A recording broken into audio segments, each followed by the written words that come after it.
Brother, sister, where are you now? As I look for you, right through the crowd. All my life here I've spent with my faith in God, the church and the government. Some say troubles abound. Someday soon they're gonna pull the old town down.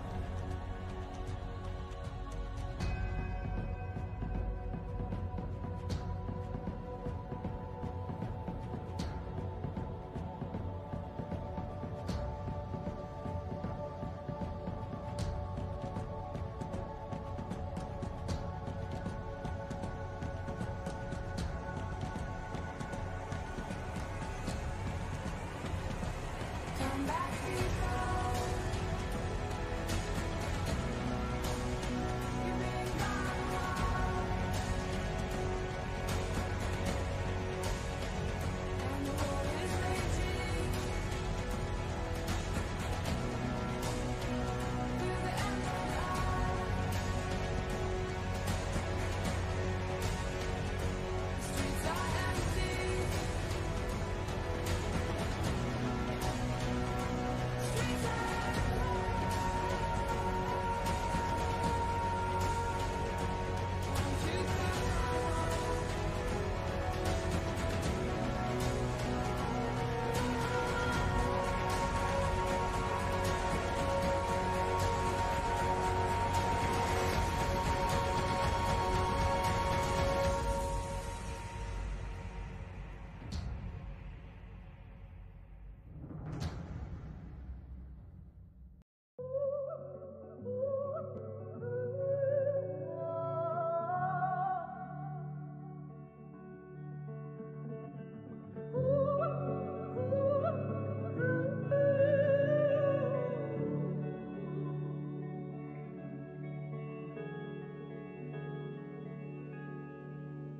Sleep now under my skin. They show him trying to conjure them, and he's mine.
Somebody go up to your brother. He's calling out your name. Oh, hiding under the covers with no one else to blame. Oh, you couldn't approach your own neighbor. You couldn't tell it to his face. You were fucked up by the blame. You carry the code. Come fight it for them. Let it know. You carry the code. Come fight it for them. Let it know. Let it know.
What is up, ladies and gentlemen, and welcome to another week of SATAL week.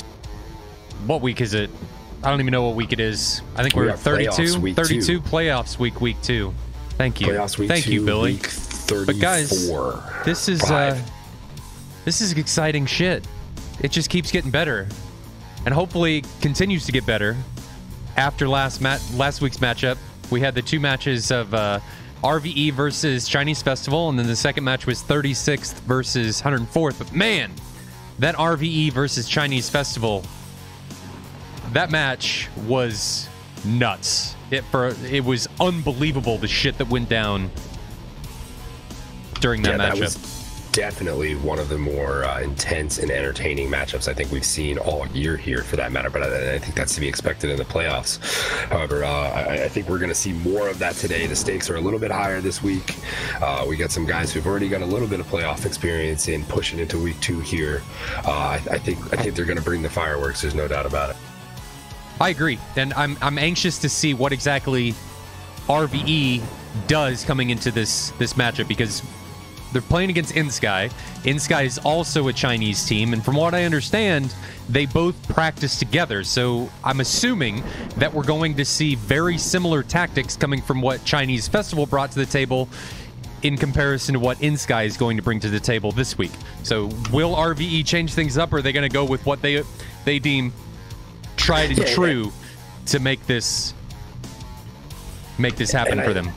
I think, when it comes to the Chinese teams, there's a very, signature look to the way these squadrons seem to fly, and they're very precise in their movements and in their formations, for that matter. So I think you're gonna see a little bit of that. You're gonna see that spacing, that 3 up front, 3 in the back covering, and I think it's gonna be how RvE decides to go about dealing with that is really gonna dictate the pace of this match. Right, exactly. I'm just anxious to see, again, what the teams are going to do. Is inSky going to deem, what we've been doing for previous matches didn't really work out against RvE? Are they going to decide to do something different? And again, is RvE going to bring something else to the table, thinking, well, they may have us all figured out after our last week's match, and maybe Chinese Festival went and scrimmaged with inSky to try and give them a better opportunity to take it to RvE during this week. So is RvE going to change anything? No doubt that can't be overlooked there. Practicing with Chinese Festival and being able to talk about how they saw RvE flying that last match could very well be one of the bigger factors in today's matchup. If they were able to formulate a decent game plan based upon what they got from inSky on that, I think that could be a huge factor today. Now, and I think we'll see that too. I think what that'll do be you obvious think, in what's if going on. anything, Chinese Festival or RvE, not Chinese Festival, inSky. Well, let's focus on RvE because we haven't seen inSky fly yet.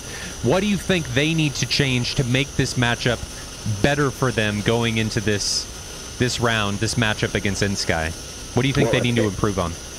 Well, I think, if I'm RvE and I'm going into it just knowing that Chinese Festival and inSky were practicing together this week, I think you have to kind of break it down and say, listen, we got to do something different than we did last week, and something different than maybe we've done against inSky in the past, for that matter.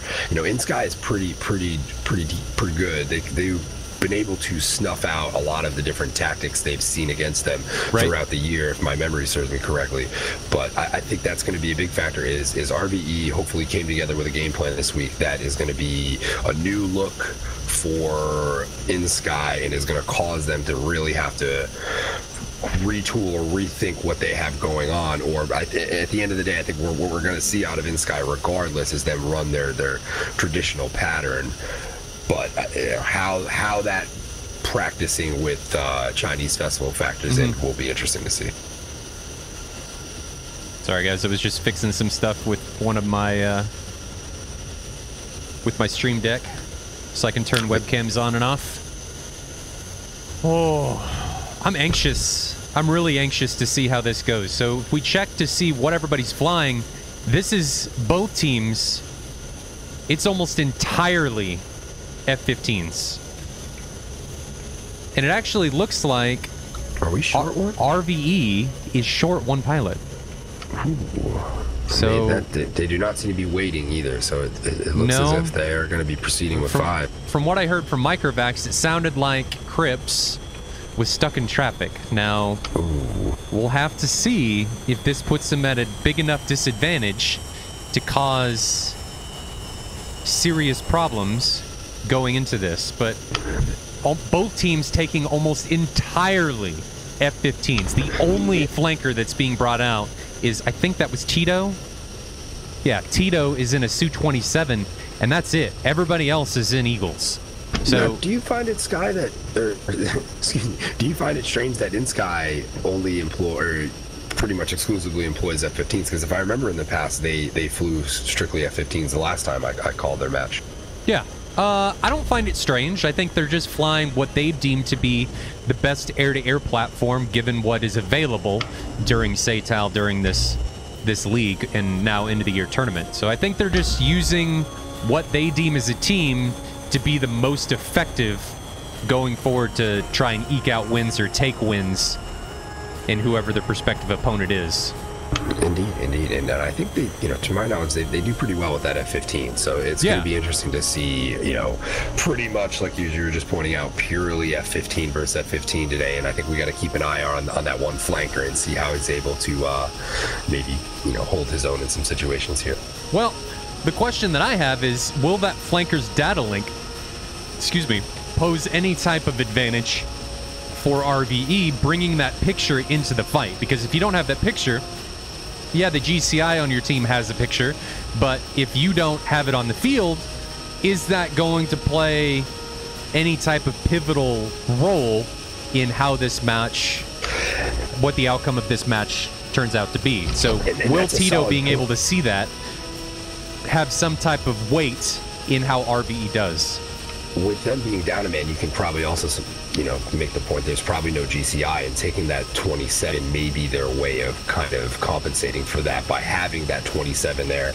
Maybe he does hang a little bit back and try to call the shots and move some pieces around in the absence of a GCI. That does take a plane out of the fight when you're already missing one, but at the end of the day, I think having the overall picture painted a little bit clearer is more important, right?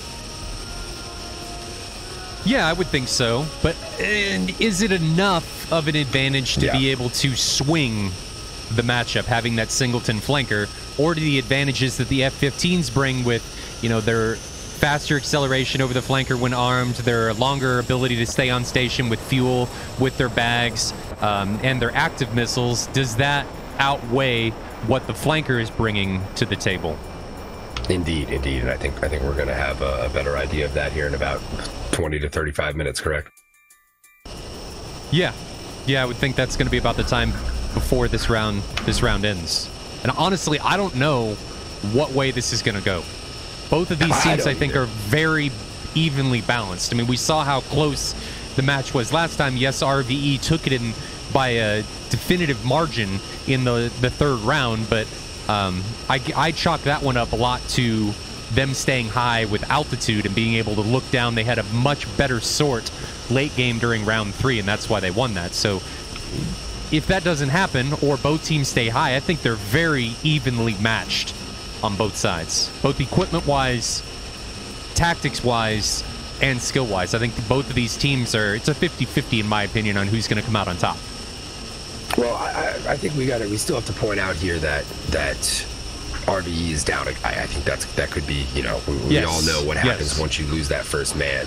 So I think we should push some advantage to inSky based on that alone. However, I think, everything you were pointing out there as far as the tactics, the planes on either side, this is a very evenly matched set of squads here. So I think it's good, we always usually point out this, and I think it usually holds true, is the altitude advantage. Once you've gone in, committed, turned, and extended, do you go back and make the effort to regain that altitude that you had before that fight started? I think seeing guys do that today is going to be a good sign of who is going to be able to maintain advantage throughout most of these fights. Right. And guys, disregard that message that Moldbot just posted on the reveal stream. That was from last week. I just forgot to turn that off, so disregard that. So the last 3 guys from the RvE side are taken off. And they're taking what I can assume is they're just establishing their trail formation and their spreads based straight out of departure. So right now they're separated almost 20 kilometers, which is a decent margin. I wonder if how that's gonna affect them coming in, because if we go over here and look at inSky, inSky is much closer together in comparison to RvE. Are they only flying 5? Who? inSky. No, there's 6. No, I'm sorry. There's definitely the first 6. 2 are very on top of each other right now, so that would they're all make there. that- 1, 2, 3, 4, 5, 6. Definitely all there. And then it looks like Tito is coming out last in that 27 and will be bringing up the rear. So maybe they are using him to kind of paint a bigger picture. So it looks like they're going to have the 2 pairs of 15s and then him bringing up the rear. Curious to see what what inSky does here as we get closer to bulls, whether they pull into their normal positions or whether they're going to possibly break north. Well, this is the same ingress scenario that we saw Chinese Festival do. They came in what seemed like a group, and then they started separating into 2 3-ship wall formations, where 1 3-ship would ingress in here, and then they would turn cold and the second one would come in. I think the problem that got Chinese Festival last week, we'll have to see if inSky is able to rectify that, is they got into trouble because as the match progressed, and this is something we didn't see, they were much more disciplined when they were taking on 51st, but when they took on RvE last week, as the match progressed, that shape steadily started to break down, and they also steadily started to lose altitude. And when they started to lose altitude, since RvE was able to maintain that altitude and was able to stay high while inSky, or Chinese Festival, descended, they put themselves at a serious disadvantage, because even when they were egressing and trying to run away from RvE was able to stay high, and while Chinese Festival thought they were hiding behind the mountains, well, RvE was able to look over those mountains and effectively omit the hide-and-seek game, just throw it aside, if you will, the hide-and-seek game that Chinese Festival was trying to play as the matches went. Yeah, the foothills weren't really the best choice for that. No, you need a little bit. You gotta bump that up even higher. Yes. And even so, the altitude that RvE was at was, like you were saying, there really wasn't anywhere they were hiding at that point when you're taking that high of an altitude approach to it. Now, something else that I think it's worth talking about is last week we saw RvE try and push the match. They really tried to push the match towards feet wet, and they succeeded during 2 rounds when they came out of Sochi. And I was just thinking that, are we going to see them break left here? And it looks like they are now starting to adjust course for feet wet, as where inSky has been really hugging the coast here as they pull around. But we very well may see a similar looking top-down view that we saw last week. It really does look like that with how RvE's approaches. If they take the same heading they're taking, they're going to end up south of Sakumi by approximately 30 kilometers. And we can see now that inSky looks to be separating into their 2 3 ships. At least that's what it looks like right now. It looks like 3 2 ships at the moment, but I think what's going to happen is one of these guys from each one of these 2 ships is then going to turn cold and reform in a trailing 3-ship wall. We have inSky now starting to break off into their usual pattern, if you will. Yeah. Yeah, I think what you were just surmising there is pretty accurate. But again, is taking the same approach that Chinese Festival did last week, if indeed that is what it is, and right now we can only assume that that's what it is that the wisest decision? I mean, RvE's already seen it. We can assume that they've talked about, hey, this is another Chinese team coming in here. We can assume that, or they probably assume that they might be taking the same type of tactics that Chinese Festival did last week, or inSky, I mean. So is it wise to be taking the same approach? Should you be changing it up, or do you think the team should stick with what they're comfortable with and what they're practiced and formed up in? Well, I think, maybe, Chinese Festival looks at it as a way of, it wasn't really the tactics that was the problem for them. It was more so executing in the smaller moments, between one-on-one engagements, if you will, and as far as the bigger, the smaller picture stuff. Maybe inSky feels like they can employ this tactic and come out ahead in those one-on-one engagements. And because if you remember correctly, RvE and Chinese Festival was pretty close. I mean, they wore it down to the wire. I think Chinese Festival took one of those matches. We went to a third. It was drawn out. It was very, very much so a tactical affair, a tactician's match, if you will.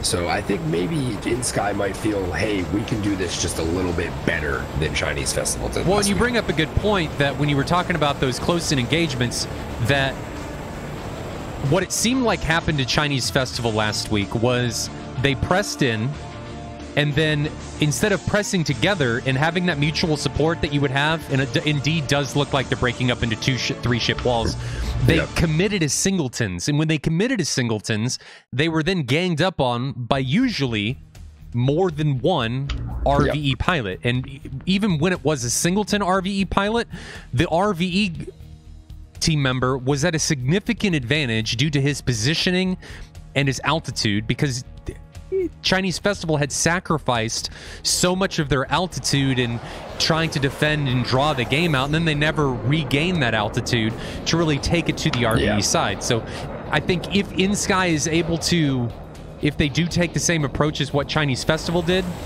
if they're able to fix that and correct the deficiencies that Chinese Festival had last week, I think they stand a good chance of coming out on top. I agree. And I think, one thing you can say about RvE is they are usually all in a position to cover one another. There was very few times, I think, they were very close last week where somebody was dangling out in the wind without a wingman to at least be in somewhat of a position to lock somebody up and create tension between the person who was engaging that loner. So I think that's important to note here. But however, with the uneven numbers today, that's certainly going to be a factor. I mean, we do have Tito now pulling up pretty close behind this and back two ship on RvE, and it looks like we're about to hit the fan here. Well, I have to reiterate that RvE is a pilot down. So inSky has 6 pilots. RvE has 5. So I have to assume that is going to cause or create some type of, I don't know, handicap for them. They're at a disadvantage being a pilot down immediately coming out of the gates. Snowman and 1821 exchange a 120 and a 7. I'm not sure why inSky or why 1821 chose to fire the 7 well, there. I think he assumes that a missile launched in that position is going to be not effective, right? Yeah. So I think he just assumes, well, I might as well put an aim 7 out there because it's not going to hit him anyway, and I just want him to turn around. So I'd rather save the more effective missile going into the late game of this match instead of just putting it and throwing it out there knowing that he's probably just going to turn around and it's just going to be a waste. And I'm not sure what the range there was. He may not have wanted that thing to wait to get to pit bill before it sent him, sent the bells ringing in his cockpit. But he looked like he was close enough there. So in the sky now, the front line switching with the back line, and we have the back two ship now switching with the front two ship of RvE, and Tito now still sandwiched in the middle, covering the front two ship. And we effectively see the same thing coming out of RvE, where we're having that exchange of lines, where a change of the guard, if you will, where the first guys have come in, both the same with inSky. They've put their missiles out there, they turn cold, and now the trailers are now coming in. Now the difference between inSky coming in here and RvE is instead of it being a 3-ship on 3-ship, RvE is running effectively 3 2-ships while inSky is running 2 3-ships. So any one of these engagements, inSky, if they do come closer together, is going to be at a numerical advantage having the extra pilot in any of these formations, especially since, again, RvE is a man down. Seal puts one out on 925, and 1823 puts one out on Tito. Both seem like both they're going to be fall a little effective. short. Yep. So we're effectively seeing the exact same thing that 1821 did in the first pass, where Seal or Daxter did in the second pass and put an aim 7 out there for what I can assume just to get 925 to turn cold. This is very much so. These teams are feeling each other out right now. There's no doubt. Every time somebody fires, somebody's on that person pretty much firing on them. I think we're really starting to see these two teams kind of play this defensively right now, feel each other out. I don't think we've seen any super aggressive moves yet. So it's gonna be interesting to see if the RvE can get in there, bust up this formation that inSky is using, because I think if they can get in there and kind of, maybe this is where they do make some sort of aggressive move, push in there and try to drop one of these inSky fighters. I think not only will that even the tables here, but it's going to get them out of position a little bit. Yeah. Now, something I will say that I did like during that second pass is that Tito here in a Su-27 didn't fire a missile. And I think, guys, I don't want to understate this. This is really important because last week we saw how long these matches can go. And especially during round 3, I think it was round 3, we were worried that the teams were going to start running out of missiles. So Tito, I think, recognized that, having seen what Chinese Festival did last week and kind of guessing that inSky might do the same thing, recognize that, hey, I might not need to put a missile out there. Just me locking him is probably going to be enough to force the inSky member. In this case, I think it was 11:55 to turn cold. So he was able to save a weapon and hopefully utilize that to more effect later in the game. Indeed. So we do have these guys getting a little bit closer than we saw last week. We're already down under 20 kilometers, and here comes an aim 7 off of 1821. But here in SATAL, since the F-15s carry aim 7s and 120s, anytime you get that missile launch warning, you have to respect it, in my opinion, because if you don't, and you're just like, that's probably an aim 7, the time that it's not is the time you're going to take one right up the tailpipe and you're going to pay for it, and your team's going to be another man down. Absolutely. Unless you see that thing, you have to assume, right? I mean, there is no way. But again, this is... Can you check on the altitudes? I think we're seeing RvE taking what we've been saying to heart, and they are... The majority of them are much higher than where inSky is. I mean, look how, if we look at 1821, 30,000, yes, he's climbing, but he's just passing Angels 2.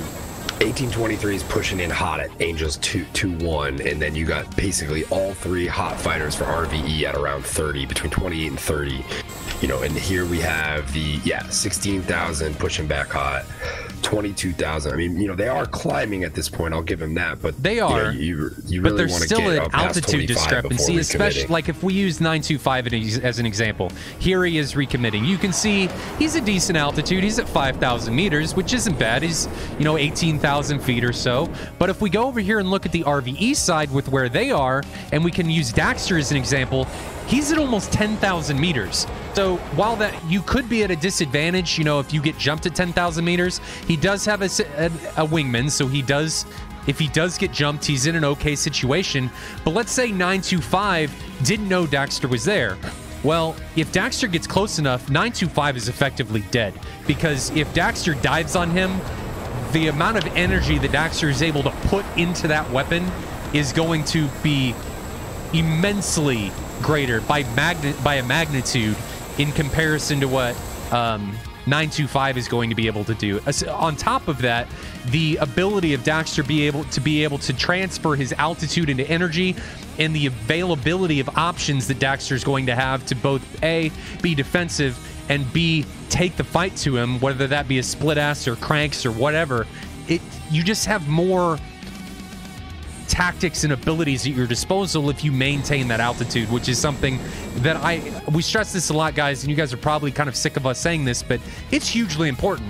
Altitude when you're in these engagements, especially if you're being defensive, is really, really important, and I can't stress that enough. And I think inSky just realized that, because we just had a first pass in a while where everyone got very close, and then it seemed like the RvE guys may have locked up inSky, and they all turned cold. All 3 turned back. Now, something I will point out on the flip side of the coin that I was just saying about altitude being always a benefit, if we look here at 1821, you can see out past him, we can see the RvE guys marking, and this is something that when you are flying really high that you really have to consider, because you can give away your position, especially to a low-flying aircraft, a low-flying enemy that may not show up on radar. They can just guide themselves in, not have to worry about turning the radar on until it's too late, because you are marking, you are giving yourself away. But on the other side, going back to the other side of that coin, it can be beneficial if we go over here looking at yours. I don't know why we're really close on 1821, but it does look like it's going to fall short. But if we go out here looking at yours, when your teammates are marking, it becomes very easy to see and gain situational awareness on where you can run to and where your help is going to be coming from. So if, let's say, yours got into trouble, Snowman can look over, and because yours is marking, he could know exactly where yours is because of the mark. So the marking is kind of the contrails are kind of a double-edged sword, in that your wingman can know where you are, your teammates can know where you are, but you're also broadcasting to the enemy, hey, this is where I am, come and get me. And that's where you hope your radar works. Yes. The sensors are pretty important. Sore subject for those Hornet guys out there right now. Yeah. But I don't think there's any Hornet. Oh, you just mean Hornets in general. I get it. I get what you're putting down. So if we look at the shape of how the shape is progressing for these two teams, excuse me, inSky, for what it's worth right now, is still in very good shape. So 1155, 1821, and 552 are all together. Now, as soon as I say that, 1155 being the southernmost guy recommits on his own, leaving 552 and 1821 on their own. Now, I don't know if 992, because he was isolated up here in the north, is now going to reform with this 3-ship, but for the most part, inSky's shape is progressing really well. But if we look over here at RvE, they're kind of doing the same thing that they did in the last round, or in the last matchup, where instead of really maintaining any type of shape, they're just staying closer together. Now, while I would like to see shape while you're staying closer together, them just staying closer together provides that mutual support on all of their wingmen. While if we look at the other side, coming over here from the inSky side, they are much more separated. So the trailing elements, 925 and 1821, for example, 1821 is behind 925 by almost 20 kilometers. I think Bureau brings up a good point here too. Fuel, this match is starting to get towards the drawn outside, and I think, you know, the fuel factor may end up being something to think about here towards the end. Quite possibly. Now, speaking of that, I did see at least one of the inSky guys drop his tanks. So he dropped his wing tanks. He kept his center line. Now, I don't know if he still has fuel in the center line, but I'm going to check munitions and tanks on everybody right now. I'll report back here in a moment. Copy that. But dumping your tanks could be an indicator that maybe inSky is burning more fuel. They're staying lower. Your fuel efficiency down low is going to be a little bit less than what you get up high. So we'll have to see if that plays a factor. Half-Inch Soul asks, does anyone really bother to jam? Sometimes, but not really. Most teams don't really bother with jammers. It kind of broadcasts your position. And with GCIs, the GCI is going to be able to see you regardless if you're jamming or not.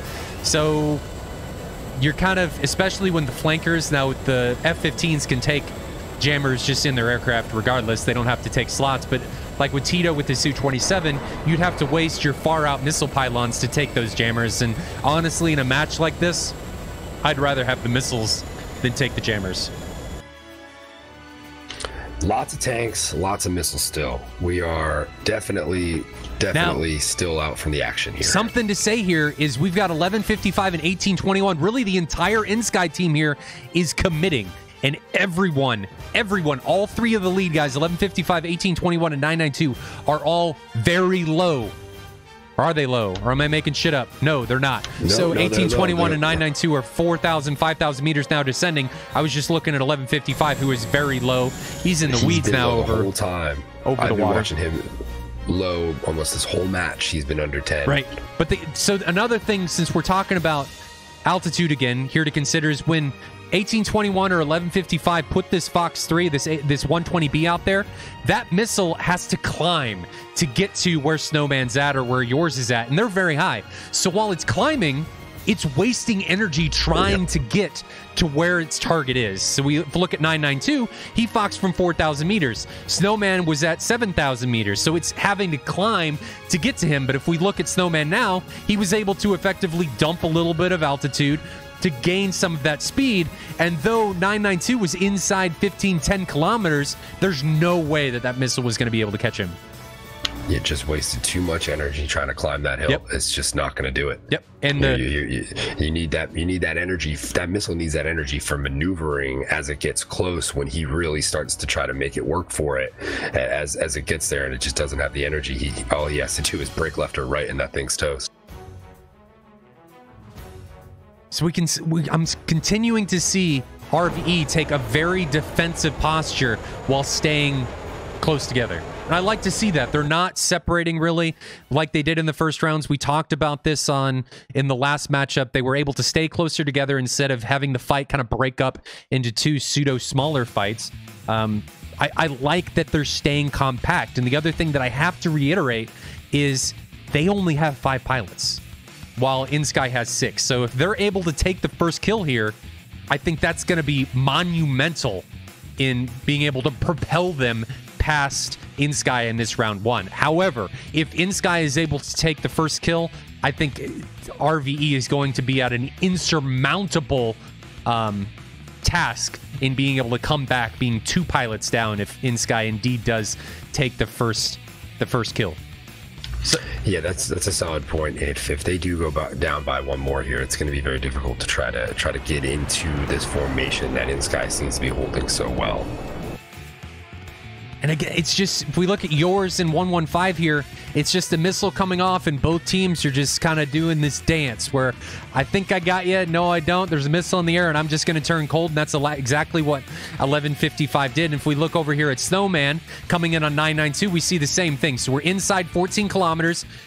And 992 may be in a bit of trouble. He's kind of taking a lazy approach. He's not being hugely aggressive trying to defend that 120B. Did he get it notched? He did, and I think it's out of energy. Out from 1821, and that looks like just enough to bump back Daxter, maybe? I can't tell who exactly that's on yet. It could be on Tito or it could be on Daxter. Can't really tell. It looks like Tito. It looks like Tito.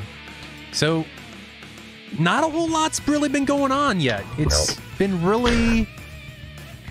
Both teams, it feels like, are still trying to feel each other out. Now, if RvE's GCI sees 992 here, 992 is going to be in a world of trouble, and I think that's exactly what happened. It indeed is. Daxter puts a 120B down here on 992, and 992, he might not know that's coming. That may be... Nah, he might not know it's there.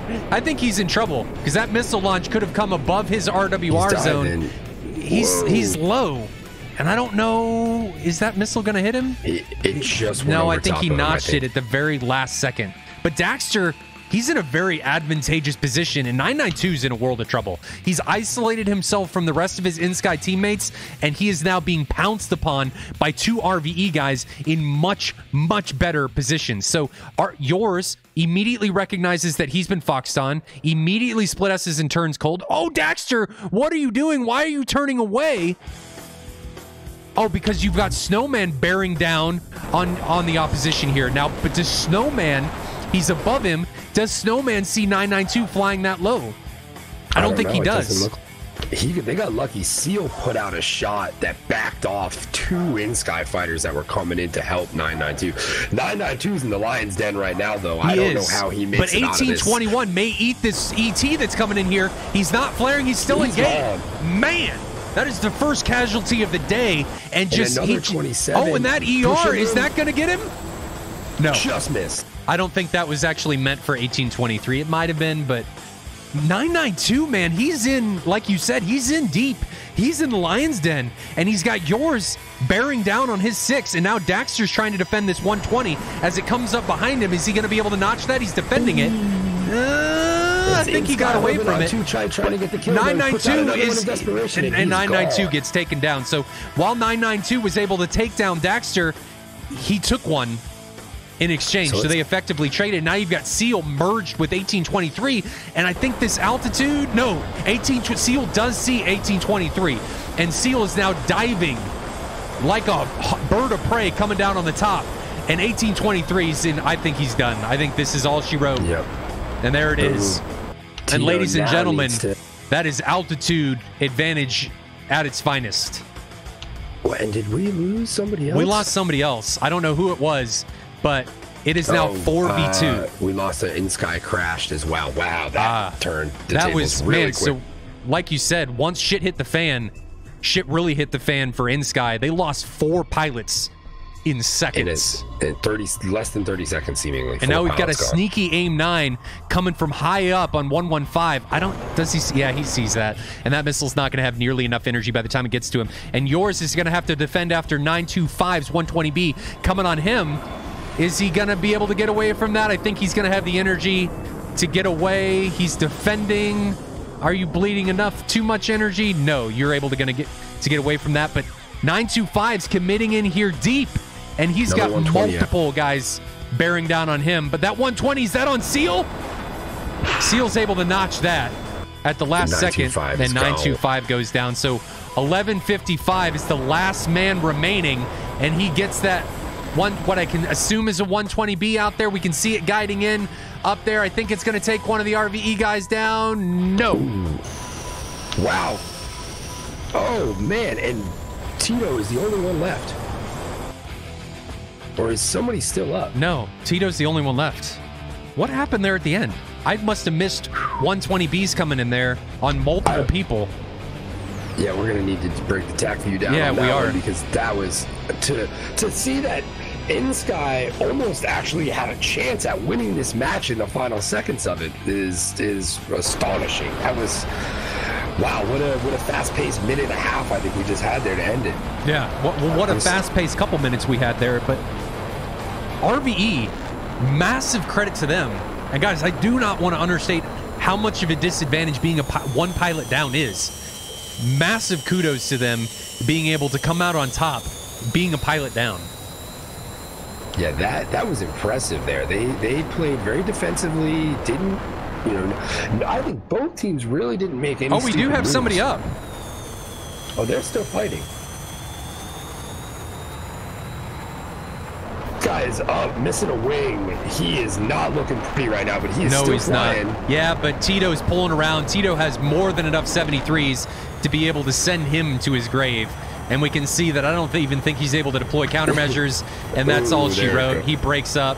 There goes his left wing, and Tito just says, I'm going to put another one into you for good measure, and that's all she wrote. So RvE, guys, we kind of jumped the gun there. I didn't know there was one more remaining for inSky, but RvE coming in a man down, taking it to inSky, and coming out with the win. Really stepping it up there. That was an impressive play, no doubt about it. I'm sorry. I'm really sorry we missed a lot of that. There was just a lot of stuff that happened at the same time that I evidently couldn't keep track of. Well, hey, that's what the tack view's for. We'll get to see that all in slow motion glory now and figure out exactly who killed who and how that all went down, because it happened quick. That was a lot.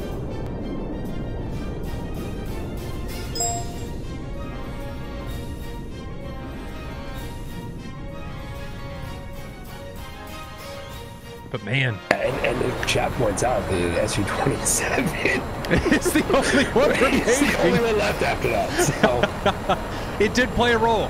It played a role. I don't know what role it played, but it played a role.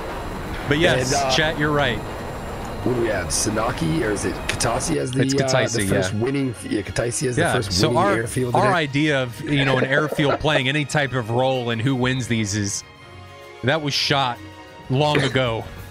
I'm still going to keep track of it though, just because at this point. So, but I will say I think it was one field won most of the matches, or all of the matches in one. I think last week. Either way, it definitely plays no factor into it. We've established that. Yeah, exactly. I mean, last week we thought Kataisi was going to be the one to beat, and then Sochi ended up winning all of the rounds. So all of the rounds, including with 104th one coming out of both. But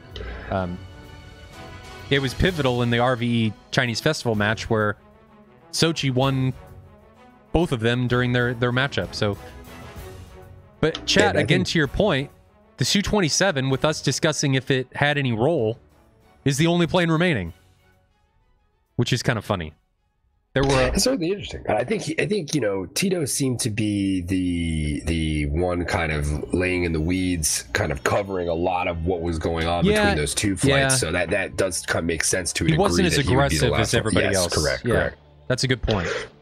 I think what we saw from RvE though was them holding, them sticking to their guns, if you will, and really playing smart throughout most of that.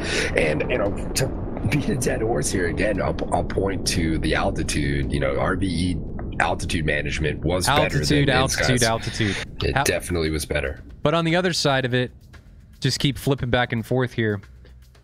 They kind of, I don't know what happened with RvE at the end, but they had a 4-man advantage. And I don't know if there was just a pilot that we didn't see coming from the inSky side, but they almost lost having double the numbers, which is kind of concerning. So it seemed like they felt like they got into the position where, hey, we're going to win this. And then they let their guard down, and inSky almost ripped that seemingly clinched victory out of their grasp. So, and you may put some of that towards inSky just really pushing the envelope when they realized they had 2 people left or two planes left, and that may have just I think at any point once 2 planes push in like that when you're not necessarily ready for it, you might have that happen there. Maybe. I feel like RvE should have extended, regrouped once they knew they were at some type of numerical advantage, once they knew they had more pilots and they had double the numbers. Should have extended, regrouped, and then committed as a team. But what ended up happening is everybody was just kind of all over the place and made it easier for inSky to sort in their confusion, because inSky was able to commit at the same time. Both of their guys came into the fight together, while the RvE guys were just all over the place. And I don't mean that as a detriment to the RvE team, to the RvE squadron. If I'm nitpicking or critiquing, I think they should have extended, regrouped, and then committed together with a formalized tactical plan in order to take out the remaining guys on the inSky side. No doubt about it. And somebody else recently in the chat pointed out, is RvE going to be getting their 6th pilot back for this next round? I believe we had said he was stuck in traffic during that first one, right? So I can assume they will get one, They might be getting their guy back here, which could very much so prove to their advantage here, having the momentum going into the second round. And Microvac says that the last bandit he didn't see him. So I guess that could play a role, but I think that last bandit ended up getting killed he got hit at the same time as the other guy, and I don't know that he dispatched or was able to take down any of the other remaining RvE members after he got hit. It seemed like everything kind of happened at the same time, didn't it?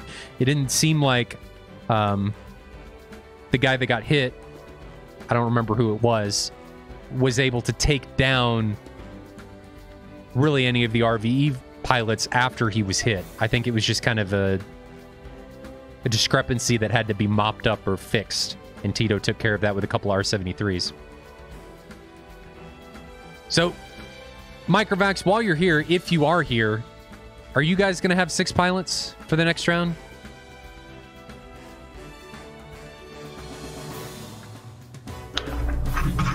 I think we could see. Go ahead. Nope. I was going to say, I think what we could see out of inSky in this next one, do do they keep doing what they were doing in that last one and just assume that maybe it was, things just got a little away from them at one point? Or do we see them maybe try to maintain a little bit better altitude management? I don't think we're going to see them break away from their formation tactics. No, I don't think so either. Pretty embedded, but maybe they're a little bit better with their altitude management going into this next one, because I think that was really, I think at the end of the day, that was the, if you had to pick one thing for inSky to improve on in the next match, it would be the altitude management. And again, I know we keep hammering this, but I think, and we're back to the talk show, I think that that's why they lost that in the fashion that they did, is that progressed, because they entered that fight so much lower than where RvE was. I mean, we were looking at an altitude discrepancy of 7,000 meters, which, yes, that's a big deal. And yeah, when you're that high, if you get shot at by a 120B in close, it's really hard to defend. But when you're the low guy, it's also really hard to get situational awareness on where the bandits are when they're so much higher than you, because it's hard to see them with your radar. Correct. So, and just not being able to make up for that. Certainly there was, I can think of at least 2 or 3 engagements off the top of my head with inSky, or at least 2 planes that were lost just based upon not having that altitude advantage. Now, while I'm getting the TAC view set up, what do you think? Let's focus on inSky here first. What do you think they need to do better or reconcile before they come into round 2 in order to try and come out with round 2 with a victory and push this to a winner takes all round 3? Well, before I get into that, RvE Maverick did just confirm that RvE will have 6 pilots in this next matchup, so we'll be seeing an even matchup out the gate here in the next one. But as far as what I think inSky needs to do, I think they need to focus on maintaining that altitude after extending. You've split S, you've done what you needed to do, you've notched, you've broken away from that missile. The next thing on your mind needs to be regaining altitude and then coming back around. I mean, these guys were committing hot again at 10,000 feet, and then trying to regain the altitude on that commit. And I think you're not only are you putting yourself at a disadvantage there because you're not moving into the merge with as much speed as you want to, but you're also still trying to get back to that altitude in the process of that. And I think, to a fighter coming in on the other side that already has that altitude and speed advantage, you're slow prey at that point, Hopefully they can make a conscious effort to regain that altitude and put themselves in a better position when committing back hot against RvE. Sure. Because I think, honestly, when you really look at the way that match went down, I mean, it was, they played pretty defensively. The cards were to the vest, if you will, and it was only towards the end when I think desperation started to creep in on both sides here that we saw the deficiency of altitude really be the factor for inSky not being able to do what they needed to do. So let's jump into the TAC view here, and then we can talk about what we think RvE needs to do better for the next round in order to come out with another victory and end this in 2 rounds. But let's take a look in what exactly happened during this round. So for the majority of this, for a lot of this, both teams were very defensive. I think what happened... Who disconnected here? Did somebody disconnect that we just missed? I'm not sure.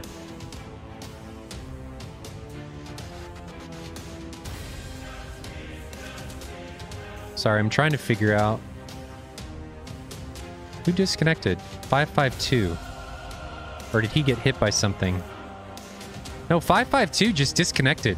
So we must have missed something where it was actually a 5v5 going into this. So 552 disconnected kind of right before all the shit hit the fan, and that's unfortunate that happened. And if we go in here and look at Daxter, I want to know what happened with 992 during this engagement, because it seemed like he was dead to rights going into this. And for whatever reason, Daxter just turned away. And I don't know if he was just respecting that, hey, there's probably a missile coming my way, and then he recommits, and then turns away again. And he doesn't have any nails. He doesn't have anything. And by this point, you're pretty confident that since an AIM-7's been launched, that yours is the target. And I would assume that that would be communicated to Daxter that, hey, I'm the target. You can continue to press. But that wasn't the case. And then you have Snowman overflies your 992. So I don't know if it was a lack of communication, but this could have gone or was very close to going catastrophically wrong for the RvE side, excuse me. And I think because they weren't able to sort on 992 quick enough, it's the reason that Daxter ends up dying. I would agree with that. That certainly seemed like there was a little bit of confusion going on once he slipped as far deep into their pack as he did. So, and if they had dispatched him a little quicker, I think it would have ended that match a little bit sooner. They would have been regrouping and as opposed to still dealing with him down there. So if we look at here, 992 gets a AIM-7 off on Dexter. That doesn't kill him. He then gets a 120B, and this 120B is, I think, what ends up killing him because he's in so close that he can't do anything about it. And sorry, guys, I'll deal with that in a second. So if we continue, this is when the ET, and this is just a lack of situational awareness. You've got to flare as you come in here. You've got to assume that there's missiles coming in as you close these distances. As you get in within 10, 15 kilometers, you've got to assume that there's ETs coming. And that's why right here, 1821 pays the price. An ET to the face, and that's all she wrote. So then Seal gets in behind 1823. I don't know. He does. So we can see that a 120B is coming off the rails of 1823, and this is when shit really just starts to hit the fan for the inSky side. So there's 4 pilots remaining, Daxter being the only casualty coming down for the RvE side. And there's still 4 guys remaining for RvE. So they splash another one. 925 just gets in too deep, can't defend against that 120B. Then 1155 takes down Snowman. So Snowman defends a little bit too late against 1155. Pays the price for that. And I think this is just him trying to sort on 1155 for a little bit too long. And then I don't know what ends up happening here. How does everybody just die? Maybe this is the guy that we don't see. Or does he get 2 guys? No? No, he does. He gets yours somehow. And then he gets Snowman. Holy crap. 1155 kills 3 guys in one pass. That's what happened there. That's what happened. So then Tito finishes 1155, and then he has to end up taking down I'm assuming it was a wounded 1155, but that's exactly what happens. He takes down, with 120Bs, 3 RvE guys in one pass. The power of track while scanned. Wow, that's impressive. At least that's what it seems like came to fruition during that match. So I don't know what was going on during RvE. They all got in there too close, but 3 guys go down to 1 inSky member in a matter of 5 seconds.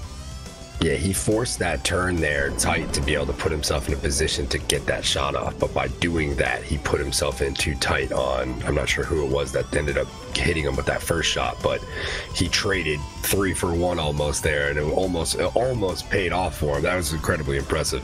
That was. I mean, he was 1, 2, 3 AMRAAMs in the air, and then it was 1, 2, 3 kills, and that's all she wrote for those 3 RvE guys. And I don't know what's going on with my DCS install on the server. It keeps crashing. So I'm going to run a repair real quick. See if we can get this fixed. So while I'm doing that, Billy, what do you think RvE needs to do to maybe come out a little bit better than they did during round 1? Well, I think what RvE needs to do is, they seemed to have pretty good, formation tactics. They were, as we were stating before the match, they were pretty good at covering each other and always being in a position to, not let one of their guys really be dangling out in the wind there. And I think that's a little bit of credit to Microvax too. There, and we were speculating before whether there was GCI for RvE, and I believe that we did see that Microvax was. So I think, just keeping the pieces moving the way they were is important for them. And, as things get into those chaotic moments, we all know how difficult it is to kind of regain the situational awareness there when it starts popping off like that.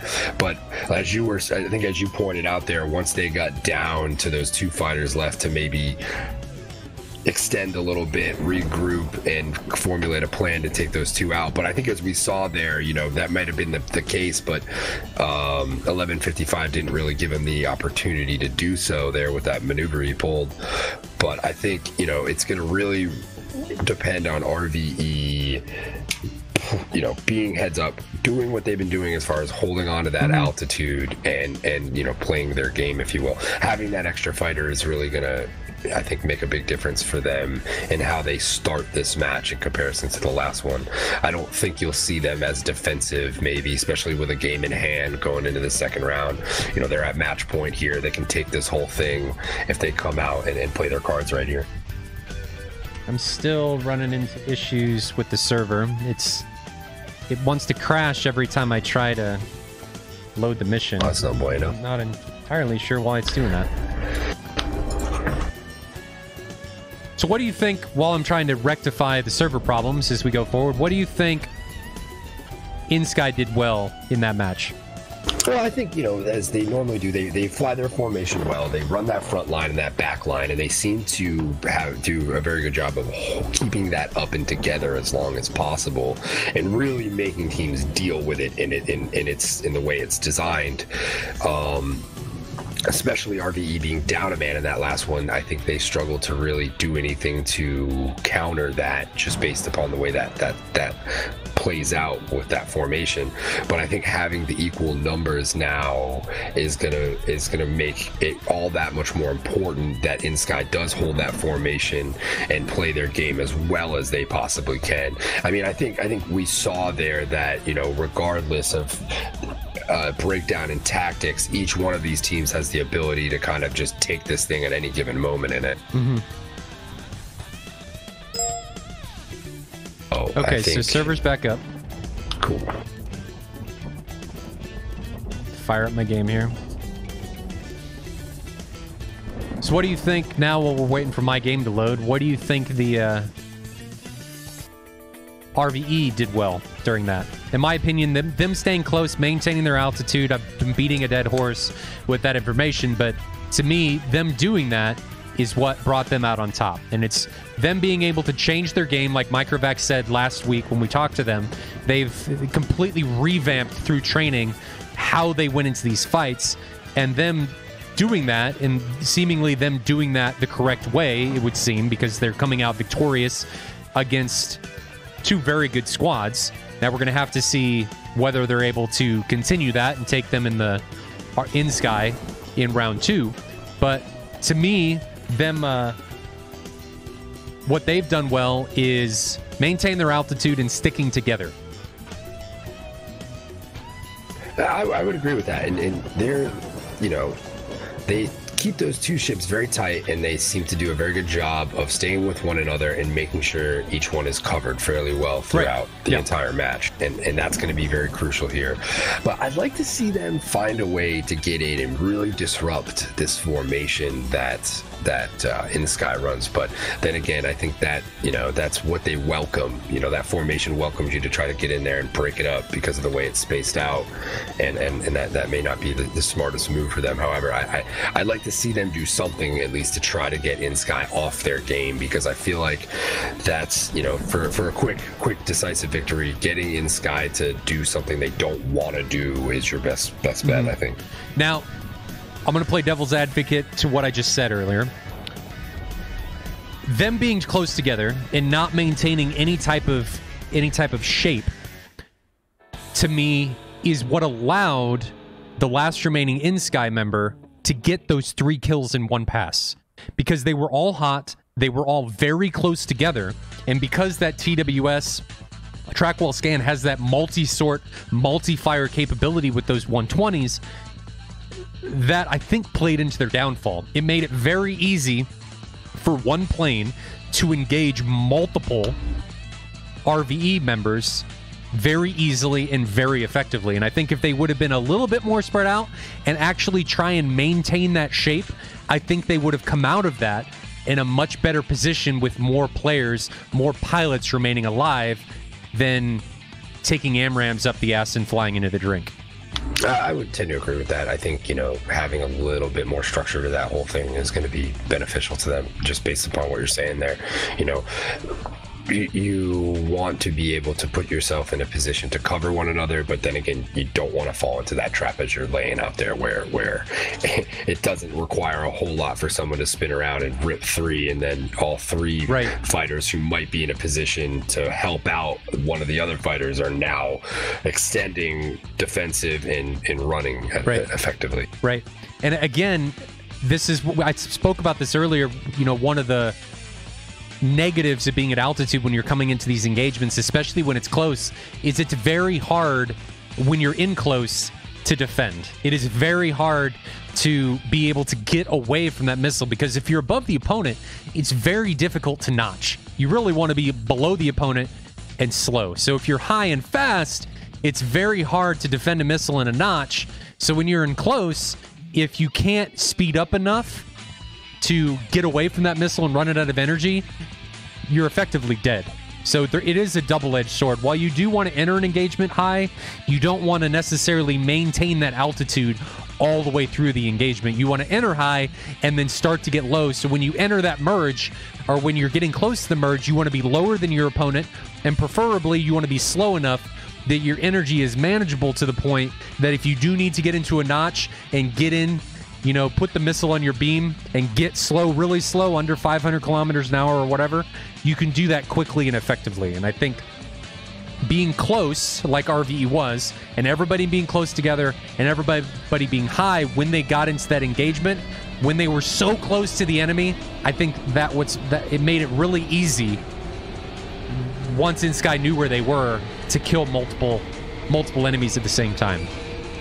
And I know that kind of sounds counterintuitive to what I said earlier, but it's, as a fighter pilot, you've got to be thinking about tons and multiple things at the same time. And if you stay high throughout the entire engagement, it can be a negative, and you can pay for it as the engagement progresses, depending on where the enemy is. I would definitely agree with what you're kind of laying out there. You got to look at this from multiple situations and kind of put all that together to formulate, how you approach it at the end of the day. And I think we got these guys spooling up here, right? Yeah, we're watching inSky this time spool. We watched RvE last time, the 5 guys departing Kataisi. So this time we're watching inSky. Half-inch Soul. RvE is definitely up to 6 now, and they are all F-15s with the exception of Tito in the Su-27. So in this matchup between inSky and RvE, it is 11 F-15s and 1 flanker. And do you think that says anything about the combat effectiveness of these different airframes in SATAL?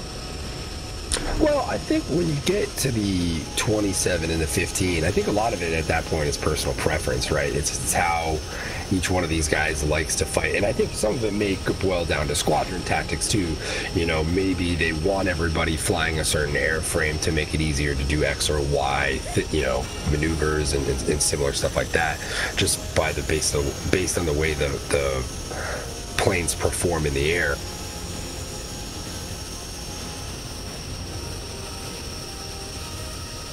Do we know how many kills Tito got in the last round? I know we got 1. I confirm he had the last one. He had the ET kill. That's right. Yes. So that's at least 2. So the Su-27 was combat effective. Correct. I think he had 2 late kills. Well, pretty much everybody had late kills in that last one, but yeah, I think he fired his missiles towards the very end. Yeah.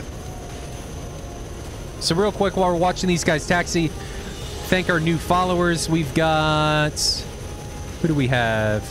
Chevy Rob, Prosnipe, God's Grandpa, Dirto, S363977260, Void Hook, Call Draken, and Aggressor 1376. All thanks for the follows. Hopefully you're enjoying yourself. I know Billy and I enjoy casting these, but hopefully you guys are enjoying yourself.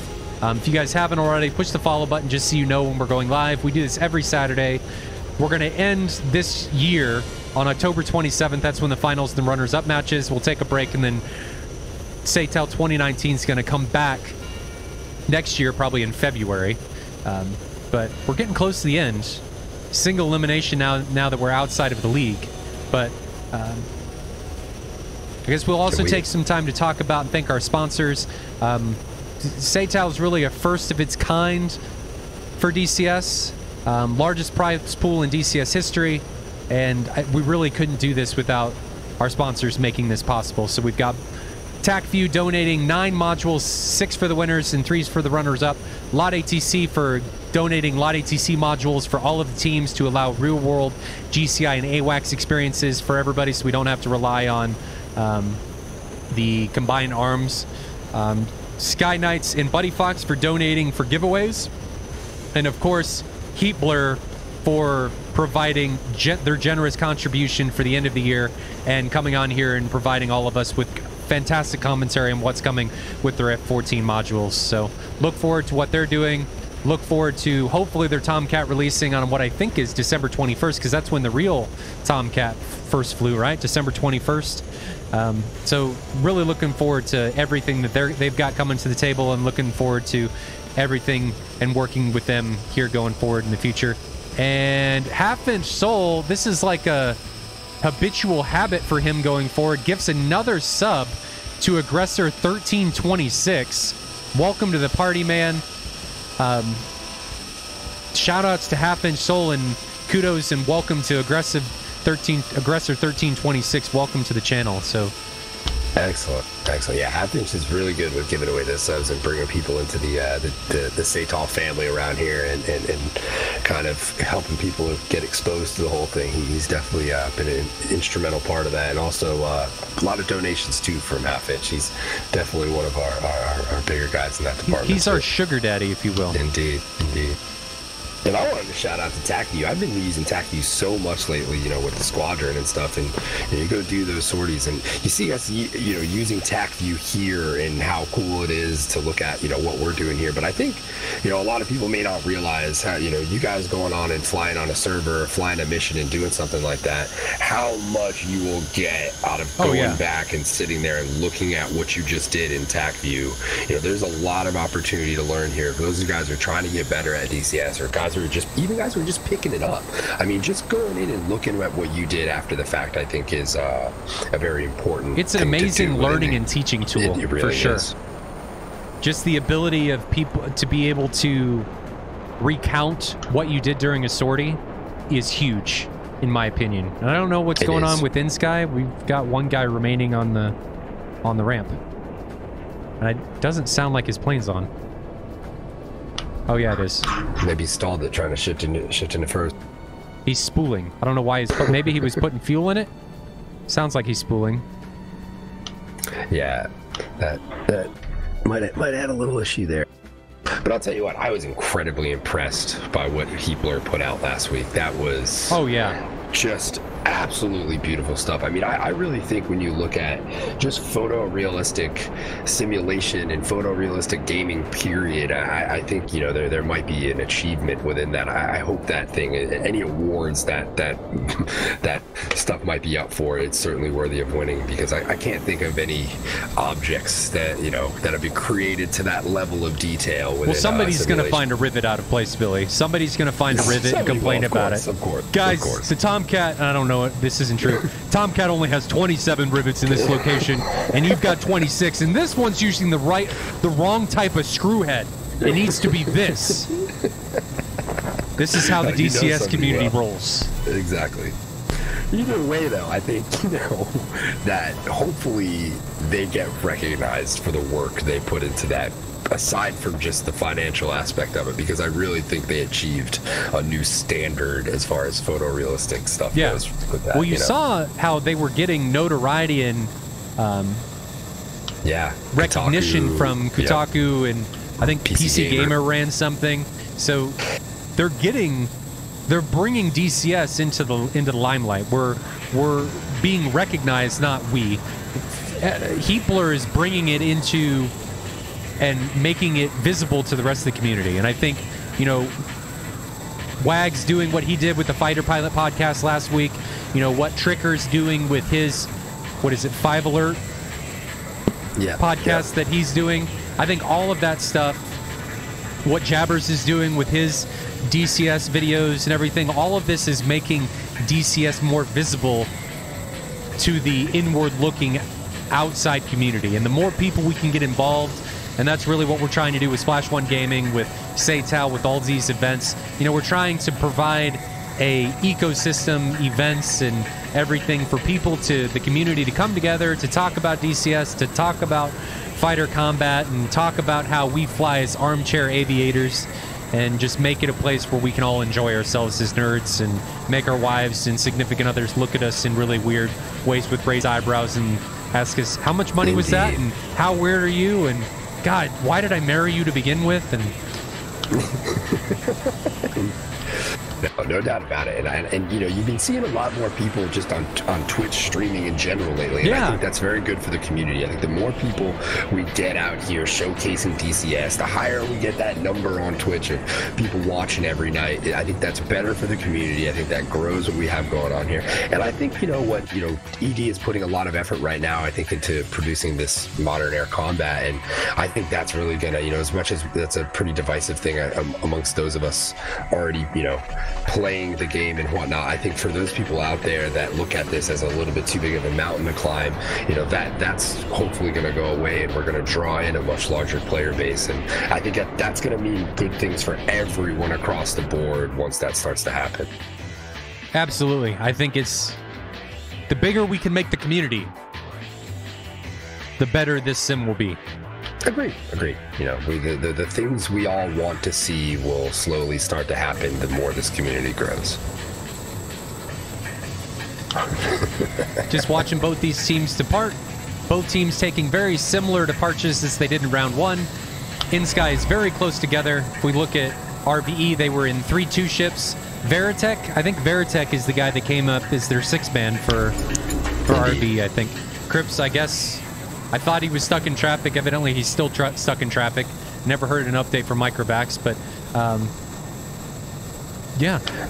And it looks like RvE now pushing a 2-ship way out in front of the back 2 ships. We saw them do this last time, where there was significant separation between the first and second 2 ships, while the trailing guys were much closer together. And I don't know if this is, you know, Snowman and yours coming in early, trying to bait the opposition into coming in, and then them being pounced on instead of being equal numbers, them being pounced on by advantage numbers instead of it being 2, being 4. I don't know what the reasoning behind that is. I don't know what the reasoning is behind having the lead 2 ship 20 clicks in front of the trailing members. It's interesting, and we're also going to see, it looks like RvE is going to be taking up their usual spot, feet wet, south of Bullseye, and they're going to force inSky to do something a little different here, at least is what it's feeling like. Although inSky now starting to move into their standard formation of 3 up, 3 back. Yeah, and RvE, again, is driving this fight feet wet. They're immediately coming here south of Guadada, and I think they're going to make this even more significantly a feet-wet fight than what we saw during round 1. And this must play, and we can ask Microvax if they do win this round. I don't know how this is going to shake out. We'll have to see how inSky does here. The reasoning behind this, if they're able to come out victorious here. However, it looks like inSky is trying to keep this more of a feet dry approach. If we look at their center formation of 1821 and 925, they're trying to stay feet dry. It's almost like they want to bring this further towards the foothills or into the mountains as we get in here. Indeed. And I think everyone is maintaining pretty good altitude right now as I run through. inSky is hovering around 28 for the most part.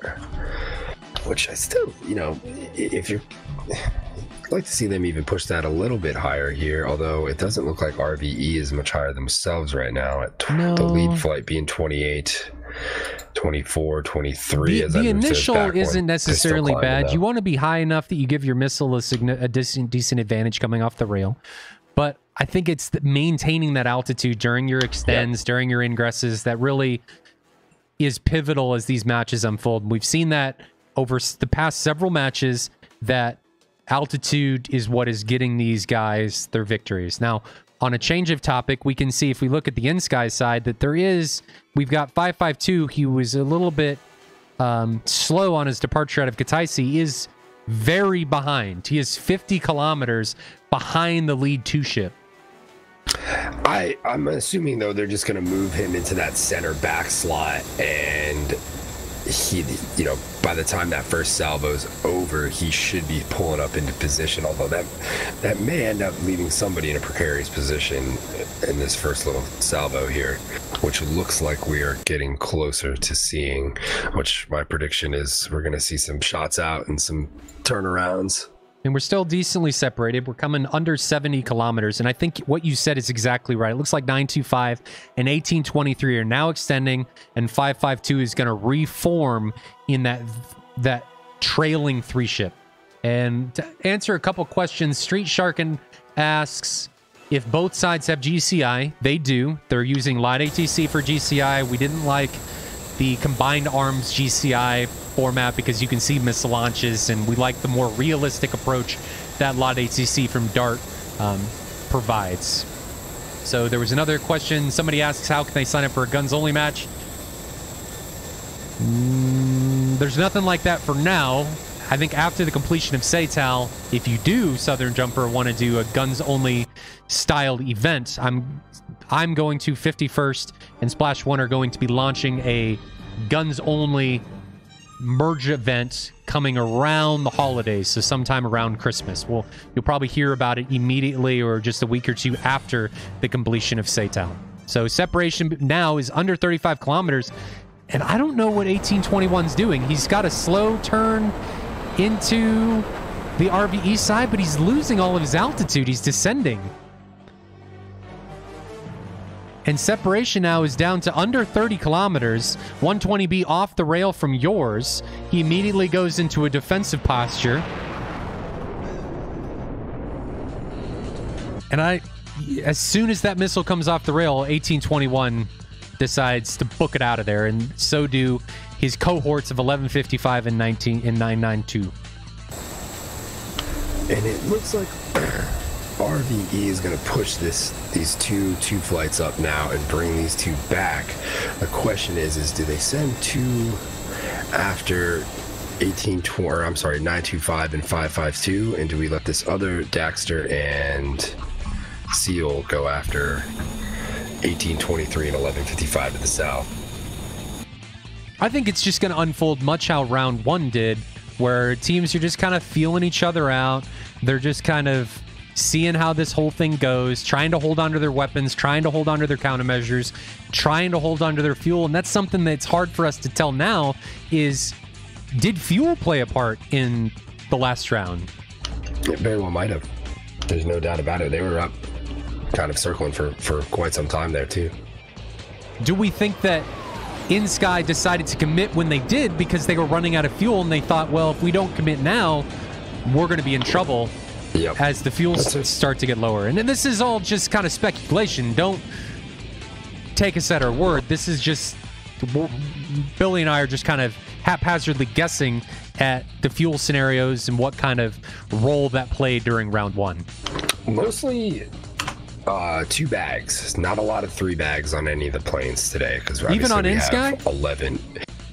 Even on inSky, for the most part, there was a few. I think there was maybe 1, 2. Oh, I'm sorry. No, you might have been right there. Was it all 3? Yeah, I guess all of them. The Chinese like to take 3 bags, and I think that's because they really like to take the approach of trying to out-fuel the opposition. We can see 1823 putting what I can assume is a 120. Indeed it is. Seal decides he's going to Fox 1 or put another one in the air in return. So we've got 2 AIM-120s being exchanged between Seal and 1823. Both go immediately defensive. 1823 is much more aggressive in his defensive posture, while Seal and, is that Daxter, are just kind of taking their time, putting the missile into a notch. I think they know they're fast enough that if they can put that missile on their 6 o'clock, it's going to run out of energy. But what I do like here is that as this missile progresses, that RvE, if we look at all of their 2-ship elements, they are staying very, very close together.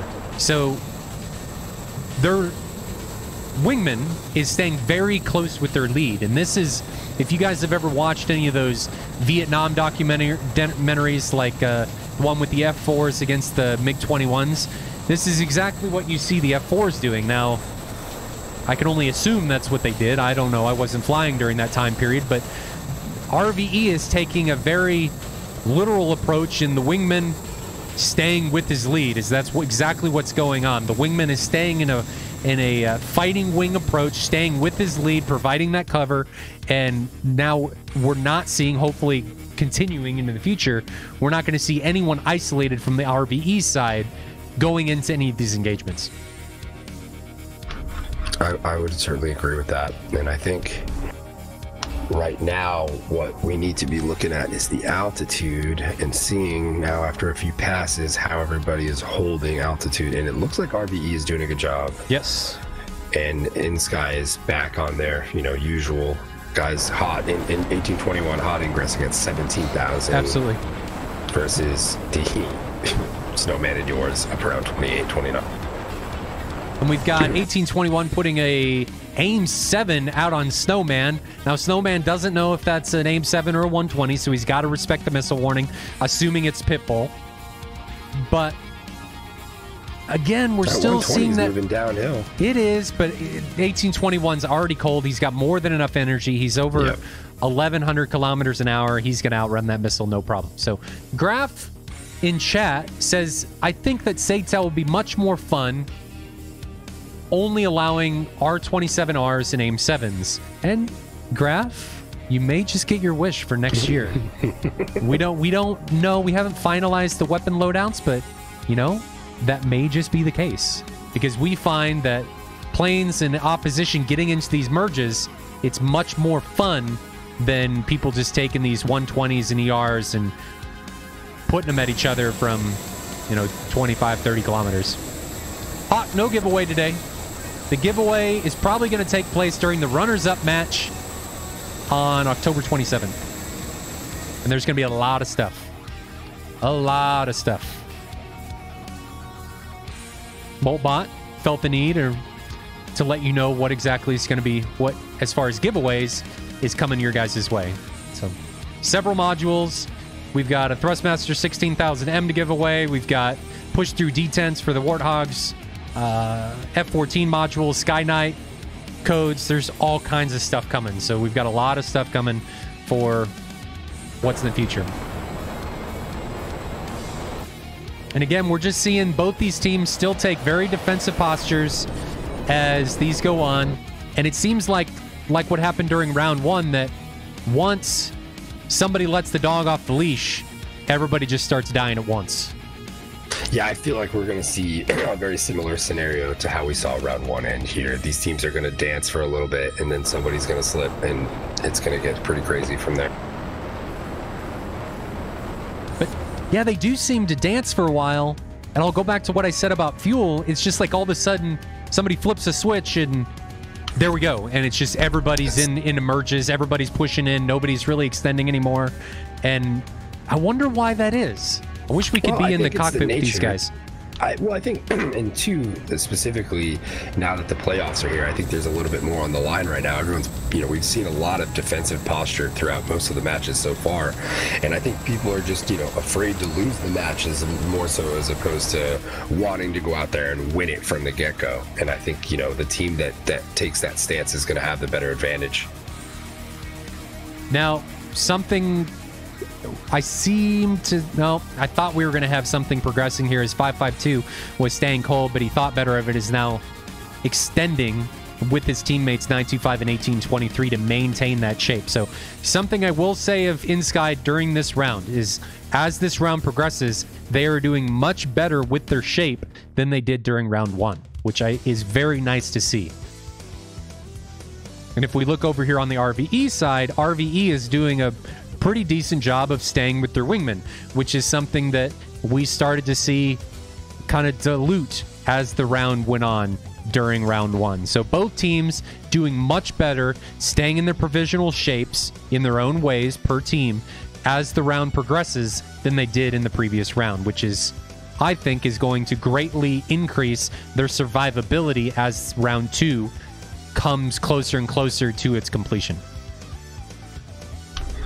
Still not seeing inSky really get enough of that altitude back as they recommit. Still just cruising back in at under 26.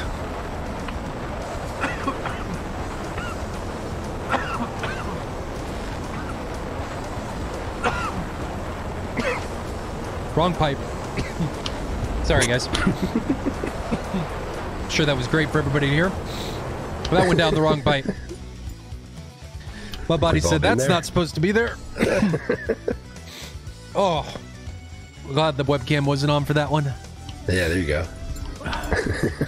So yours and Snowman are now pressing against 1821 and 1155. And one thing I have to say about inSky, I would like their northern flank of their 3 ships to be a little bit further south and a little bit closer to where the action's going on. Because I don't know if they're trying to get a flank on.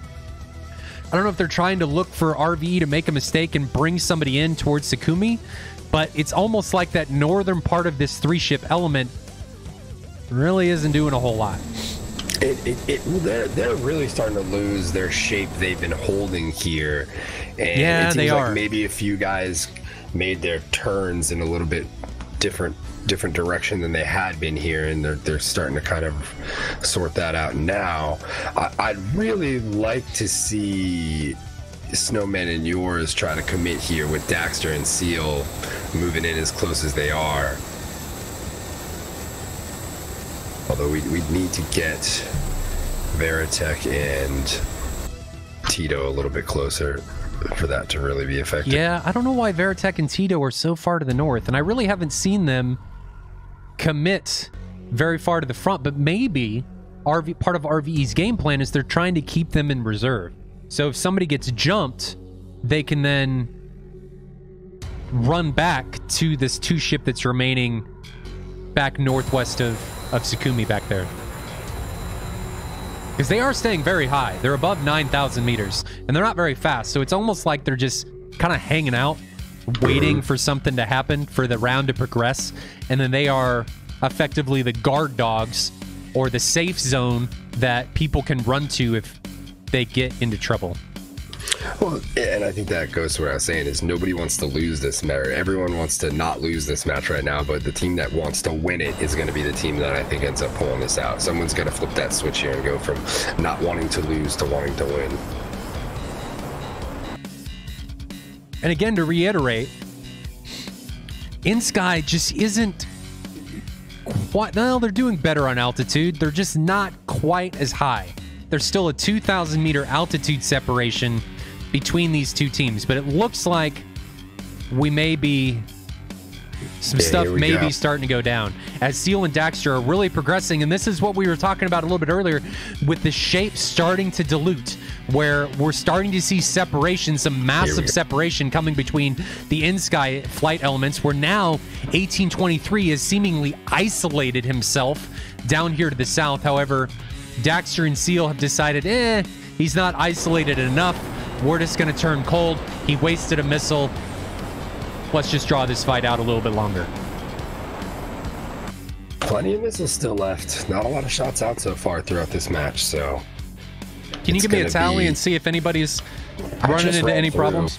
I just ran through and I didn't see anybody who was down below 4 or 5. Yeah, everyone's pretty much... What about fuel tanks? There's a few guys who have cut bags. A couple of the inSky guys. No, he's still got 3. He's still got 3. He's still got 3. Only seen one of the RvE guys not having bags. Yeah, Snowman's dropped. And that's, I think, about it. Yeah, that's about it, yeah. Everybody else still has their bags. And I don't know if they're out or if they still have fuel in them, because RvE has just kind of been in a saunter. They've just been cruising.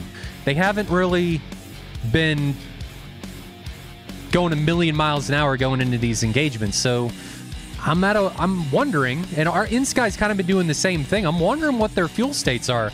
But on top of that, I'm also wondering what their countermeasure states are, because as this goes on, and having flown, this is something that shot us in the foot when it was 51st, we dumped countermeasures too periodically. So by the time we were ready to push, we didn't have enough countermeasures or flares or chaff or whatever to really defend during the merges and getting in there. And I wonder if that same type of scenario is about to unfold during this RvE inSky match.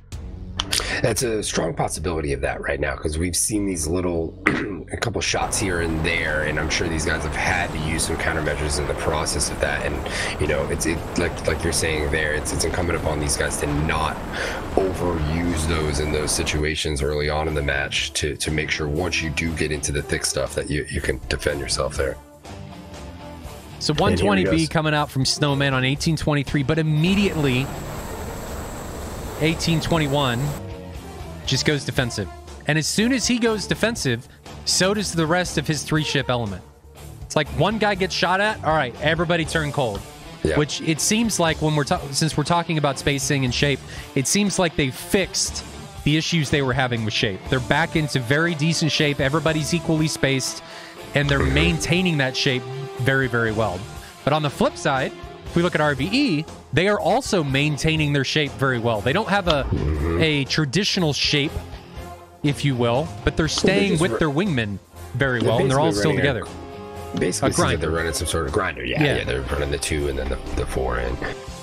And I'm getting the feeling this is going to be one of those matches where we're watching that guy come all the way back to the airport, because there's a solid chance he might not make it back. Whoever, you know, whatever flight of planes is victorious in the. You really feel like they're going to run the fuel low on this. Yeah. That definitely could be an issue. Salute to everybody that's here. Jabbers takes it literally and actually throws it out there. But welcome. Hopefully everybody's enjoying the show. This match, so for anybody that's just joining, RvE took round 1 in a barn burner. I mean, we thought they had it in the bag going in there into the late game, but I think it was 1821. It was one of the guys dispatched 3 RvE guys in a matter of seconds. So RvE ended up having one guy able, the Singleton Su-27 in this matchup, able to take it home and get it home. But in round 2, you haven't missed anything because everybody's been really lax. Nobody's really trying to press. Nobody's trying to get in here deep. They're just trying to see who can outweight the other. If they can outweigh the opposition. Yeah, perfect. War of attrition. No doubt about it. And I think shit's about to go down. Yeah, might be pushing here. He's got 5.52 to back him up. But 1823 from the south, however, he's going to need... right now, it feels like RvE has this advantage. I feel like there's a bit more separation between the back line and the front line than inSky normally likes here. If RvE can turn on that, well, now inSky 925 is already turning back cold. But I think I'd like to see them continue to press. Don't turn cold. Oh, they're turning cold. I think they would have had an energy advantage going in here against AL. No, not initially. I was mistaken. But I think there's enough separation here that they could have continued to press. And there's so much separation in the inSky line that if you do press, you can effectively separate the enemy from one another. And I think if they're able to do that, if RvE is the one that strikes first, however, that hasn't typically been the case historically. They've been the one on the defensive side. If they're able to strike first and drive a wedge between the inSky pilots with one another, I think they're going to be a significant advantage because of that. They're going to be able to put the enemy in positions of isolation and hopefully come out on top in these 1v2 or 1v4 engagements. And I think right now the bottom line is we need somebody to just make an aggressive move here. Nobody is willing to make a move or take a risk, and I think that is what we're waiting on, and it's going to be the first team to step up. Whether that's the foolish move or not is yet to be seen. But I think a lot of that, Billy, is during league play, it wasn't single elimination. It was just, how you did was going to dictate what your particular standing was going to be when the tournament came around. But now, if you lose a match, best of 3, you're done. Like there's no advancing. inSky doesn't pull this off, it's game over. Season's over. Exactly. If Good night, inSky RvE. doesn't win this round, they're done. See you next year. Sleeping with the fishes. There you go. So yeah, you may be right that it's just people are taking a more hesitant, patient approach to these matches, or these rounds, if you will, to make sure that they don't make some type of mistake. Yeah. Nobody wants to lose, but does anybody want to win is the question. You have to ask yourself, you play to not lose. I think we all know in sports where that gets you, and usually not far. You play to win, and I think that is usually the more successful approach. But here we go. I think we're getting into it. Yeah. So we're down, coming up. No, we always keep saying that, and then they just keep turning away. And that's exactly what happened. That aim 7 seems like it's a non-factor, and he immediately turns cold. And in all fairness, they've inSky not really given a whole lot to RvE, because every look is covered for the most part. You're running into a foolish situation here, and right now guys are just firing to fire, it seems like. However, inSky, is he not 925? Is he not seeing that 120? Even if he doesn't see it, the missile's lost so much energy. Yeah, he knows it's coming. He was just waiting. He probably turned. Yeah, exactly. Probably just turned on Pitbull, and it was so far away that even if he just got that Pitbull warning, he can just turn cold, and the missile's effectively dead. Yep. Well, it's going to be a little longer here, folks. They're going to spin it back around, it looks like. But look at 552. Yeah. And 992, where are they going? And now, is this it? Are we hitting that fuel state where people start the panic buttons getting pressed right now? Maybe. And inSky is maneuvering some guys into a different position? But I think it may have been that they thought about getting into a flanking position, but then it was almost like they got painted by somebody's radar and they said, we've been seen, we better turn around. I think this is the longest we've seen a match get drawn out of this nature, though. Right here, this is certainly pushing the limits of the fuel. There's no doubt about it. And we may see it. We may see this match turn a draw if everybody sits up here long enough trying to fight without fighting. Possibly. But I think it's also going to come down to is who has better fuel management. That's correct. Who was able to stay out of gate longer? Who was able to get the better fuel economy being higher? So it just, we'll have to see. I'm anxious to see. We see 2 aim 7s being exchanged, which are not going to do anything. I think they were just trying to get them to turn cold, saving those 120s. But again, if we jump up here to the north, where's 992 going? He's off on a merry voyage, and I don't know where he's going. And Jabbers puts out a good point. Last week's RvE match was very tactical like this. It was drawn out and slow, and it was still ended up providing a pretty good match at the end of the day. Actually, probably one of the best matches of the year so far. So I think once we get the wheels turning here a little faster, things are going to pick up. And it looks like inSky is steadily getting closer. So it looks like we've divulged away from inSky's 2-3 ship walls, where they were, one wall was hot, then the other one was cold, and then they would reverse like a grinder. Mm-hmm. However, now it looks like we are moving into 2-3 ship engagements, where we've got a 3 ship up north of 992, 552, and 925, and then a 3 ship down south of 1821, 1155, and 1823. So will them sacrificing their seeming shape of having people to run to, and in exchange for being more aggressive, work out for them? Or are they just going to put themselves in a position where they're able to be run down by the higher positioned RvE pilots? Indeed, and it definitely seems like there's been a formation change here. This seems like a conscious effort to put 552 and 992 up towards the top here, because they've definitely lost that shape in the formation that they were running. That is gone now at this point. And now we have, okay, here we go. This looks like we might have something else forming up here with, although we really need Veritech and Tito. I'm really worried, though, that if Tito and Veritech, Snowman and Yours all commit together, if Snowman and Yours commit, you know, take a more northeasterly approach to cut off 992 and 552 from the remaining other inSky pilots, that 552 and 992 are going to be in a world of trouble because they're going to be isolated against a 4-ship. However, as I say that, it doesn't look like that's going to happen. But that 120B against 992, that may be trouble. That may be trouble. That is not any trouble. That's going to be fine. Just in time. He's got more than enough energy to get away from that missile. Yeah, it looked like from the top down, he split S about as hard as he could have in that situation. And I think what's ending up happening is both teams are, and Jabbers kind of points this out, that both teams are waiting for the other to make a mistake. That's true. And this is, it's just outweighting your opposition. It's like it's sniper against sniper. And the whole point is you've got to outweight your opponent. The person that tries to pop their head out first is the guy that's going to get domed in the face. And he's going to be inevitably the one that goes down.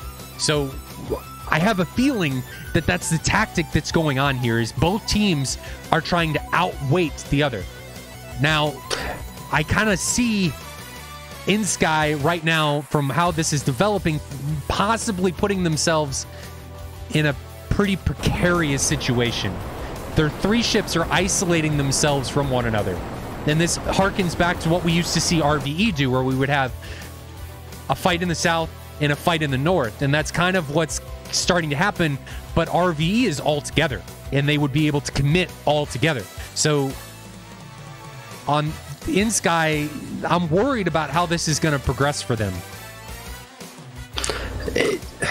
It certainly seems like RvE is holding their, you know, tactics and what they've been doing here as they're observing inSky kind of change directions, although it does seem like we're getting a little bit more spacing out of RvE now than we were early on in the match.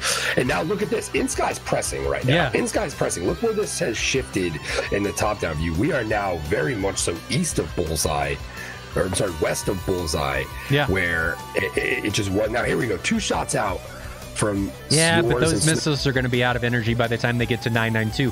But this was exactly what I think at the end of the RvE match, right? Or not the RvE match, of round 1. It came down to 3 of the RvE guys getting popped by either 1821 or 1823 real quick, right? It happened back to back to back. And it was from one pilot. So what I think the position's going to happen here is RvE is really close together, and it's going to make it really easy for inSky to come in here to sort multiple bandits at the same time. Look at this. inSky's, the desperation's coming from inSky. They are pushing. They are definitely trying to force the hand, and here we go. There are missiles coming out everywhere right now, and we are within 15, within 10 most cases. The engagement distance is definitely coming down. We just had 6 or 7 shots out in the span of about 5 to 6 seconds. But again, I'm going to do a weapons count. inSky is steadily losing altitude as they get closer into these engagements. As they split S and turn cold, they're steadily losing altitude. And while that's... all bags are gone, too, for the most part. All bags are gone. Yep. I think one's got a center line. 1155 still carrying a center line. Oh, 120B coming from 1821 on Veritech. And is that... Nah, he's already split S, and I don't think that's going to be a factor. Is it? Probably not. Well, 552 putting out Veritech's pretty slow. And now it feels like people are shooting just to shoot. Notched. There's some pretty interesting distances here. Pretty lackluster shots coming out here. That aim 9 coming from Yours. I don't know who that's coming from on 1823. I keep thinking these missiles are going to be problems as they progress and get closer to the bandits, but it's like these guys are defending at the exact right time to make sure that missile doesn't have an event. Did we lose somebody? I feel like we lost one of the RvE guys. Who'd we lose? Yours. but I'm not seeing it in the log. I'm not either. Either as a disconnect or a kill. I'm not either. Here. inSky really pressing right now. This Yeah, is and drifting Tito may be in further and trouble. Further out to sea. So we see Tito trying to defend this 120 in his Su-27, and it's not enough. So now, if we can take what we see on the board as truth, inSky is in a pretty advantageous position, being 2 men up over 4 remaining for RvE. So it looks like yours took a 120. It was just late. And now 992, Veritek's in trouble. Veritek's in a lot of trouble. That aim 7's going to be trouble. Then these two might exchange here. Nope. A Seal comes out on top there. So Seal comes out on that one. So now we're down to a 3v5. Daxter's in a very advantageous position against 552. Is he going to stay hot long enough to be able to put that aim 7? No, got notched. No, I think it was on 115. Oh, man. Oh, man. Shit is really hitting the fan now. It is. Seal's got a 120 on him hard. He's got a really notched. It looks like he's going to I think it's going to run out of energy by the time it reaches him. So what I'd like to see... What happened with Daxter? Daxter hit the water. Daxter hit the water. Man. So now we're down to a 2v5. That's really unfortunate. Yeah, and I think it was just RvE wasn't. They were so close on top of one another that they weren't in a position to be able to defend properly. They just got surrounded. They allowed themselves to be surrounded on multiple sides. Well, it looked like inSky moved those 2 fighters up and then took a bit of time before they waited. They waited to then make that push in. And at that point, when they came in hard, I don't think RvE was ready to handle it from as many sides as they were getting it. No, absolutely not. And now we can see that Seal and Snowman are both committing independently. And Seal, though, has gotten himself a decent 1v1 scenario. No, don't turn cold, Seal. Oh, man. But Seal, if he's directed in by GCI, could come in on the trail of 1821, and that is exactly what it looks like is coming down. But what is the weapon states of these two guys? Not very good. So Seal has 1 aim 9. So Snowman has 2 aim 9s. And Snowman may be recommitting into the face of that sneaky aim 9 shot. Yep. So he takes it. He's Snowman flaring after you get hit by a missile isn't going to do a whole lot. So he does get hit. Now he's got a beacon of a fuel trail coming off of his plane. 1821 is going to be able to see that. Seal is all over the 6 of 925. And there goes. Snowman takes another one. He's still up. So that's 2 aim 9s that he's been able to take down. I thought, oh, wow. Yeah, they put out another set of 120s. Now he breaks on up. So Seal being the only man remaining against 5 remaining for inSky. Yeah, he's pushing 925 yeah, right but now. I mean, he's only got a singleton aim 9 remaining. Yeah, that's going to be rough. Might we see the most epic comeback in SATAL history right now? Highly unlikely. I feel like that's probably not going to be how this progresses.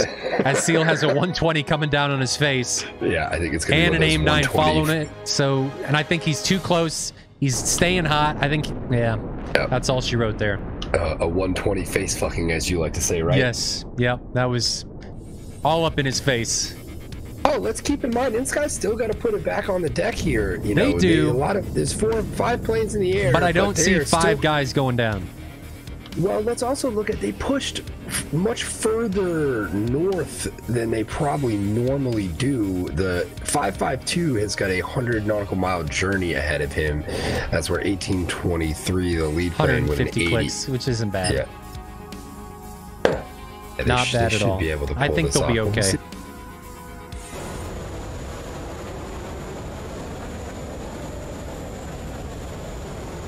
But it does look like somebody from the inSky side got hit. And I don't know who it is, but somebody is smoking. Oh, yeah. Seal is still up. No, he's not. Seal is still up, flying. His aircraft is missing a wing. Oh, yeah, he is. He's got a missile in on him, though. This isn't over yet. And might Seal help push the fuel state to critical? That's a good point. That is a good point. inSky got. You know, Seal, you can't win the match, but you can certainly draw it or force a draw here. He's dead now. Did he just go? As he doesn't have wings. But it looked like they sent 1823 back. So you'd have to assume 1823 is probably the low man on the fuel totem pole. Maybe, but he was also closest to home. The closest, yeah, fair point. Well, we have ourselves an interesting flight back to watch here. Man. And I'll tell you what, Seal hung in there for quite some time before we even realized it. He did, but I think that goes credit to the meme machine that is the F-15. Yes. For whatever reason, it just eats missiles for breakfast and just says, give me more. I need a second serving. They're asking if they need landing. I think in this case that's probably necessary, right? They do have 5 pilots remaining. I wouldn't really necessarily think it's going to be a problem, but I would say from a tactical standpoint, RvE is probably going to ask them to land. At least I would, so I could talk about what we need to do during the next round. Well, I mean, if I'm RvE, let's see how they manage the fuel. You know, let's see if they did enough. 1823 still got a journey ahead of him there. Who knows, we might see a few guys drop out here, or fall out the sky for that matter. Yeah, it looks like they're trying to manage their fuel decently well. I can see 1823 modulating his throttle, so he's trying to conserve fuel. Tricky DCS F-15 damage model for the win. Almost. But it seems like most others are okay. Yeah, what are they cruising at? About 90% RPM. So I don't really see this being a problem. I think they've got plenty of fuel to make it home.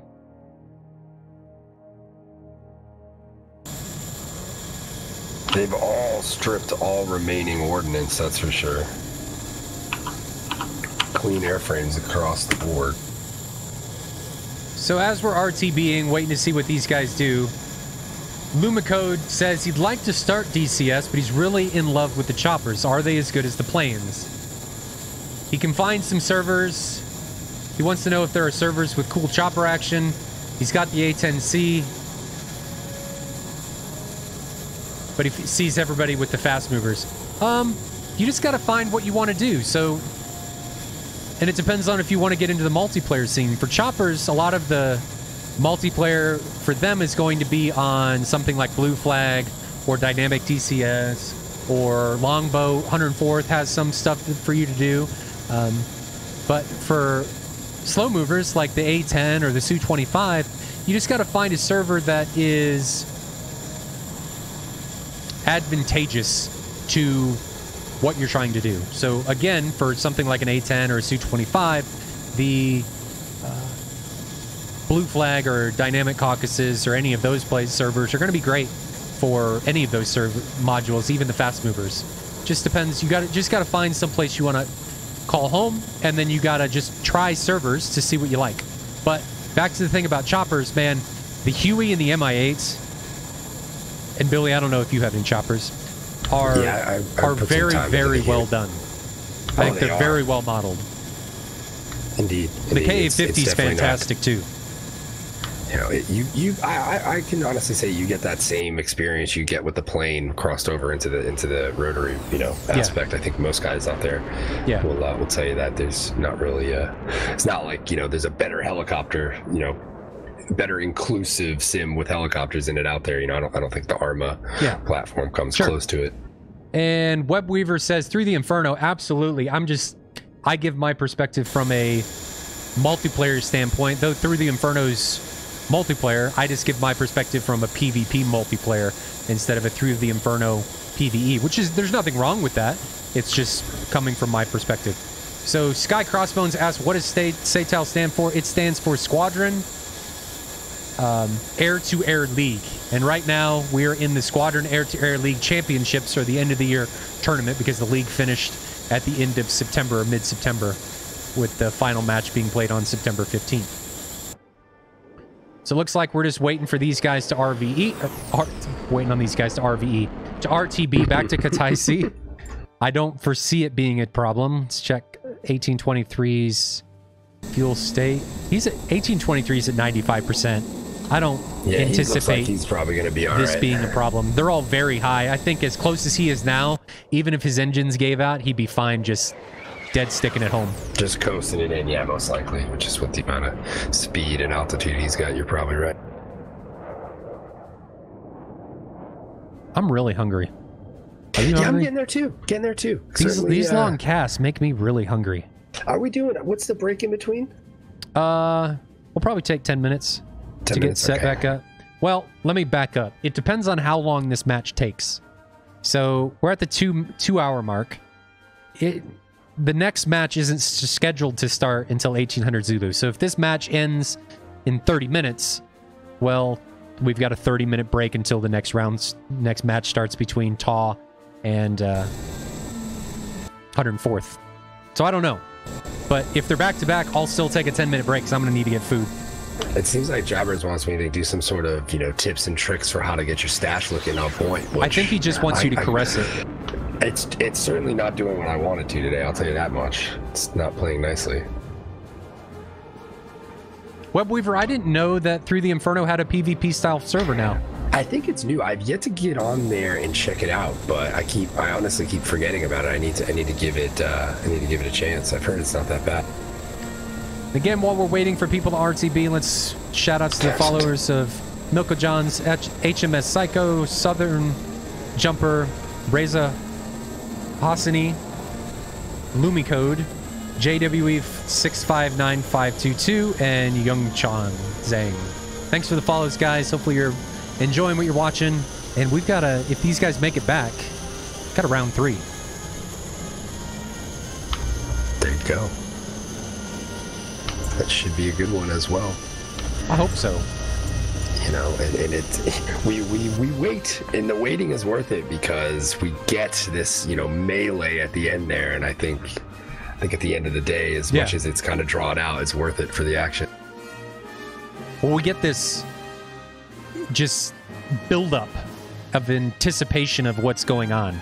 And then all of a sudden, the tension's released, and everything just happens, especially with RvE and inSky, just happens immediately. There's no wait. It's once the floodgate is opened, that's all she wrote.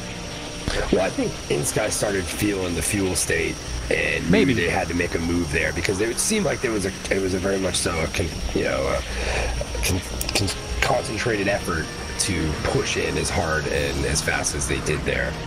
All the planes across the board seem to be moving in, just pressing, and in about a matter of a minute or two, it looked like we had moved the fight 15 to 20 nautical miles further out to the water. I was going to say, I was hoping 1823 wasn't going to land at the wrong airfield. was he eyeing up Sanaki? He was eyeing up Sanaki. His air brake was out, and he was thinking about it. I think we've all been there. I know when Jumper and I are on Blue Flag, I'm constantly telling him I'm at Sanaki when I'm at Kataisi and vice versa. But I think he's feeling the fuel state as he's down to 82% on the engine RPM. It's going to be interesting. I assume probably one of them would make it back. I was curious more so of how many of them would make it back after that, because we definitely drew things thin there. There's no doubt about it. I mean, I'm assuming these guys are all under bingo state right now. You'd have to assume so. I mean, with how long that match progressed, you'd have to assume that they're getting way down in the fuel reserves. So, Energy says that I should grow a porn stash to go with you. But Billy, you got the beard going, man. Evidently, it's not meeting people's expectations. And I don't know that my wife would really enjoy me having a porn-style mustache. Yeah, probably not. There's only so many people that really enjoy mustache rides. It's definitely not a popular thing, that's for sure. Mustaches? Well, yeah, mustaches. Mustache rides. I think we all know most ladies love a good mustache ride, right? Right. And then Tricker says he's asking Jabbers if he applied to be the intermission model for in-between matches. I think we could all stand to benefit from Jabbers walking across with some signs. Yeah, I think we could all stand to benefit from that. Yeah, I think that could work out. I mean, and Jabbers, weren't you supposed to be working on some overlays for us? He just said that. Yeah, he just actually posted that. He was giving me an update. He just said that he got the base working for it, which next year, guys, That's going to be awesome. Fuel state will no longer be a question, just kind of a wonder. We're going to know live. Oh, and dude, that's awesome. If you guys have ever seen, when we first started SATAL, I had an overlay that did a lot of this. It was just really complicating, and it didn't work very well for different pilots. So hopefully, and I anticipate that Jabbers is going to be able to bring this into fruition here and give us what I think we've all been waiting for, and give us that more awareness of what these planes statistics actually are. We're not going to have to go look at what all the weapons everybody's got left. We're going to be able to look at the overlay and going to say, oh, he's got 4 120s and 4 AIM-9s remaining. He's got this amount of countermeasures and gun rounds left. It's going to be really cool to be able to get that awareness on what these pilots have remaining on their aircraft, and it's going to be live. And that's really going to make what we do here so much easier to kind of create and paint a much bigger picture for you guys at home as to what's going on here. So credit to Jabbers for doing the work on that. That is awesome. It's going to really catapult, I think, catapult SATAL into the next level. So I think that's really what we're missing. We're missing a Counter-Strike style overlay. I don't know if anybody in chat's watched competitive Counter-Strike, but the amount of information that you can get from the overlay is huge. And I think that's something that SATAL is missing to propel it into the next level of competitiveness from a streaming standpoint. I absolutely agree. You know, and I think we'll probably be having some conversations and working on ways to make things a little bit more interactive for you guys at home there. You know, ways we can maybe get you guys more involved in what's going on. I know that the Streamlabs offers up, you know, a gambling feature. Maybe we introduce something like that where we allow you guys to. You guys are all about the gambling. You know, with something like this, that's something we can do. I've got the Streamlabs chatbot, so it's definitely something. I mean, money's not going to be on the line, but just virtual currency. I mean, the SATAL dollars to make, you know, compare people's EPEN. I mean, it's something we've got to, you know, we got to break out the ruler. So somebody that's got more SATAL bucks, he's definitely a better person than somebody that doesn't have any. Obviously. Exactly. These are things that need to be determined. I'm a full proponent of that. And I'm just a degenerate in general. So, you know, I want to gamble. I want to see gamble. Well, the mustache makes you a degenerate, whether you're a nice person or not. Exactly. Lumicode, if you're asking which to buy, Huey by far. It is a much better, in my opinion, flight model to fly, and much more of a better experience than what the Gazelle is going to be able to give you. Now, in a competitive PvP experience, the Gazelle is probably going to be better if you enjoy shooting people down. That Gazelle Mistral is... you can sneak up on some people in that thing. That's pretty cool. It's something to be respected. Yeah, Huey, if you're into, you know, doing those troop runs and that Vietnam-style gameplay, I always see a lot. I thought 1823 was going to eat it. He kind of modulated there, and I don't know what was happening there. I thought he was dead. But he brought it down. It looks like we're all good there, yeah. So they definitely had enough fuel, the majority of them, to make it back. Credit to that 15. So let's flip back to the talk show. And as always, Billy, give me your opinion on how you think that match went while I get this TAC view. Well, I think, you know, as Jabbers made a reference earlier, and he might be able to correct me here on it, I think it was akin to, you know, a stand-up versus ground and pound or ground game of a UFC match. And I think, you know, what we saw here was a lot of, you know, on-the-ground wrestling and grappling, not really more of the glamorous side of what we see here. I think it was very well executed by both teams in their both respective rights.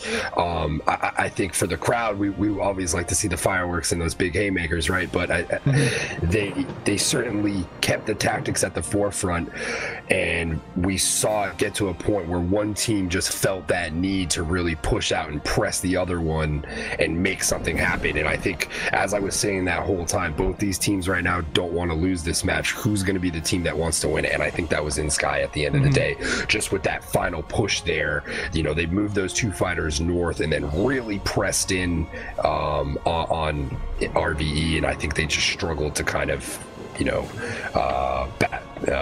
weather that storm, if you will. Okay, so let's jump to the TAC view and review what exactly went down here.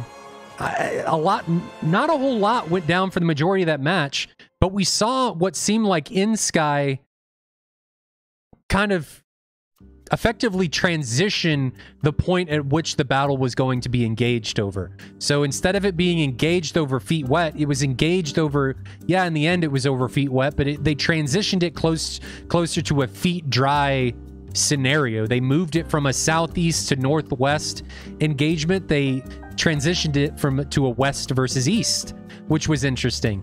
But as this progressed, and I really want to see where yours went down. This is where yours went down right here.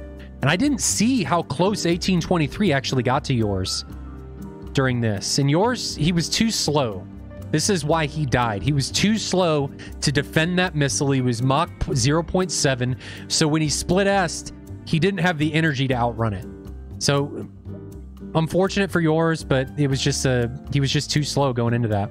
And once that happened, people started dying. And we saw the exchange come between 992 and Veritech come there. That was unfortunate, but it was just, he smelled blood, wanted the kill. And then it was just all downhill progressive as the match unfolds. You had Snowman and Seal being the last two remaining, and they didn't commit together. Seal got in really deep. Snowman eats an aim 9 that he didn't see, and that's all she wrote for him. He stays up, then takes another one down from 1821. And Seal being the last guy remaining, he only has an aim 9. And unfortunately, when you only have a single aim 9 against 5 enemies, you're probably not going to come out on top. Yeah. And that's really how that came. There really wasn't much to that one. It just there was a lot of buildup for us to get to that point. Yeah, and like I said, I think it was inSky making the decision to press. I think that was really what turned that. They were prepared to make that press. And I don't think it was limited to just inSky deciding to make the press. I think it also came down to inSky wanting them attacking on multiple sides. Yeah. And I think, we said that it was great for RvE to be closer together, but at the same time, it was detrimental for RvE to be closer together because it made sorting them really easy. I mean, they were all close together. One aircraft could effectively sort everybody, and it just them being close together and the other team being spread out, I think was the turn of the tide there. And inSky being the ones to take the fight to them instead of them waiting for RvE to take the fight the other way. Do you think RvE recognizes that and makes a change coming into this next matchup, or do they do what they did the first 2 rounds and really just try to do it better than they did in that last one, or maybe be a little bit more aggressive and press that issue prior to giving inSky the option to do it? I think they got to be more aggressive. I think you hit it there. I think they waited too long and they didn't capitalize on the mistakes that inSky seemingly made as that match progressed. So there were several times where their pilots separated themselves, but RvE, for whatever reason, decided that I'm just going to turn cold. I'm not going to press my advantage. I'd rather stay alive. But if they would have stayed hot and tried to continue to press, I think they could have really turned the tide in the way that match turned out. I would agree with that. I would definitely agree with that. I think, excuse me, it's going to come down to, in this next one, RvE has, and I think you look at that previous match, RvE played like they were up a game, and inSky played like there was a chance they were going home. You look at that at the end of the day, when it came down, when it boiled down to it, that factor where I think was still present there at the end. So I think moving into this next one, we're going to be now moving in both teams. This is it. There's no other round after this. You have to put it all on the line here to move on past it. That's a fantastic point, Billy, that RvE played it like they were going to go home.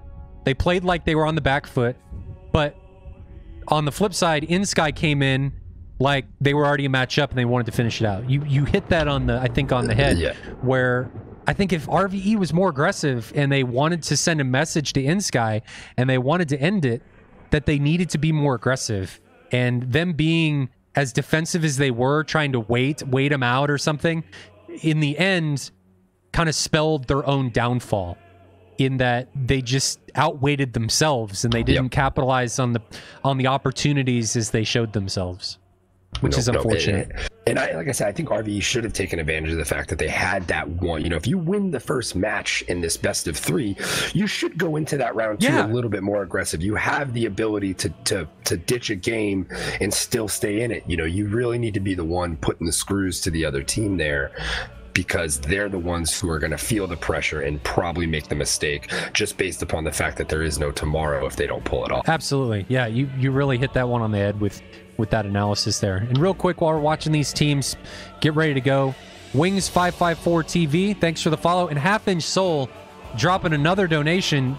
Dude, this isn't a subscription service. You don't need to give... He says, won't be around for a couple weeks, so here's my donation. You make it sound like it's an obligation that you have to donate, man. Much appreciated, but... I think he probably would have wanted to donate during the championship round and maybe won't have the ability, so he's giving us everything he's got here for, which is much appreciated. Yeah, Thank you, Half-Inch. Huge shout-outs to you, Half-Inch Soul. You're really just making it so we can make this better, and I really appreciate it. Billy appreciates it. 51st appreciates it. Everybody does, and the viewership should too, because all of this stuff that comes in, we're just going to use to make this experience better. We're not taking this to put it in our own pockets. I really just want to make this as great of an experience as we can for not only the people participating, but everybody watching. Because I feel like something like SATAL is everything that the community for DCS has been missing, and as great as we can make this, I think the better the community will be for it. So thanks again, buddy. Much appreciated. Before I got into, doing this with you, when I was just, as everybody else sitting there watching at home, to me it was nice that, it felt like this brings together everybody from the community at the end of the week for a conversation and a discussion. And, we're a small enough community right now where I think that can really effectively happen here. And you see a lot of the topics of the week in DCS kind of come up throughout this thing. And as you pointed out before, a lot of these things these other guys are doing, the Tricky's Alert 5 podcast and stuff like that, those things really do help bring us all together. And, especially in this community where the information that gets put out isn't easily, broken down by a lot of the people within the community. They really do need a lot of people out there who take this stuff and explain it to everyone. And I do think that comes into bringing this whole community together in a lot of different ways. Yeah, exactly. I think it's what I want to facilitate, and I think Tricker's doing this great with the podcast.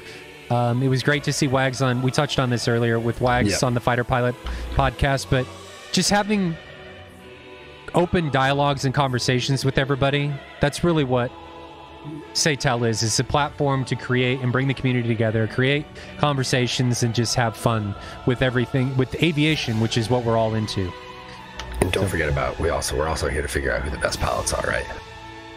Well, that's you. Your mustache makes you that. Without I would question. Not go that far. After the way I played last night on 104th, the answer to that question is definitely not me. So both teams are going to Spool and Taxi, and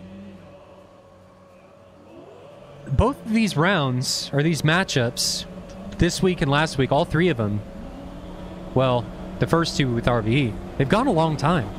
Yeah. About an hour each, right? Almost 3 hours total. Yep. Yeah, over. Wow. Yeah. I need to get into the server. Better hurry up. Yeah. They're spooling up. About that one. Slowpoke. Sitting here talking with you. Getting all gushy about DCS. Just watching inSky spool up. 6 F-15s. Still have the Singleton flanker on the RvE side. At least I hope we do. Otherwise, they're going to be in trouble for not having enough or changing lineups. Just waiting for them to taxi. They'll get on the runway, and we'll get underway on this decisive round. Round 3. Sorry, we're watching RvE taxi. Decisive round 3, where this is winner takes all. The winner goes on to the semifinals against 51st, and the loser goes home. Who's it going to be?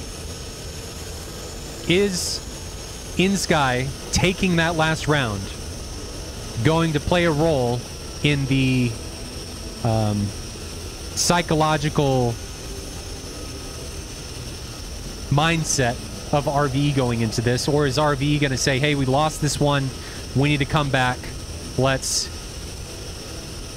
kick inSky's ass, for lack of better words? Well, I'll also point out Katasi 2 wins today on the board for Katasi. Although we pointed out that doesn't mean anything. Katasi No, it doesn't mean wins. anything. Jabber says you and I look left and right like we're in the same room. Well,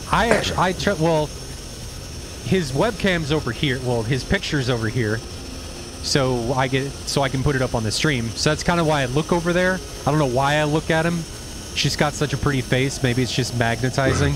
I don't know. Have my other monitor is up here, so when I look to read the chat, it's like I'm looking at you, because that's where the direction is on the left. It just happens to I don't look know out why. that way. It's just what happens. Human nature, I guess. You know, we're that coordinated, guys. We're thinking about things of that nature. So, you know, we're trying to make this as best as possible for you guys, right? Or really, to them, it just looks like we're looking off into space. I think inSky definitely has a GCI. I don't think you can pull off that formation easily without a good GCI there. They both do. I think. Just watching RvE finish up taxiing.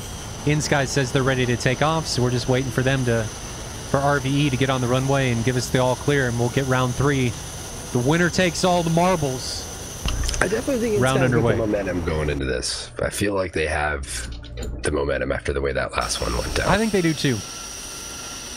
And as unfortunate as that is, because I'd like this to be even, I think the mental mindset that winning a match before provides, it's significant. And we should also point out, inSky is 1 or 2 little moves away from this round not happening. If you go back to the end of round 1, I mean, they were as dicey as that whole thing was. They lost to 5. RvE went in with 5 pilots. Yep. And I think they've certainly cleaned it up from round 1 to round 2. How does that carry over into 3 for inSky is a big question here. And you know, I think RvE's we've stated what we think they're going to do here, and like I said, the aggression is going to be key for them. I don't think we're going to see the aggression out of inSky regardless, unless there's the pressure is there to create it like it did in the last round. Right. You know, random comment coming from chat. Half Inch Soul says he thinks that we should shrink me down and put you like a puppet on your shoulder. Why? I don't even know. I don't even know. But then you guys wouldn't be able to see it. Does that even make any sense? They want me to be like Elf on a Shelf. Oh, Jesus. We're heading into that time of year, aren't we? Yeah.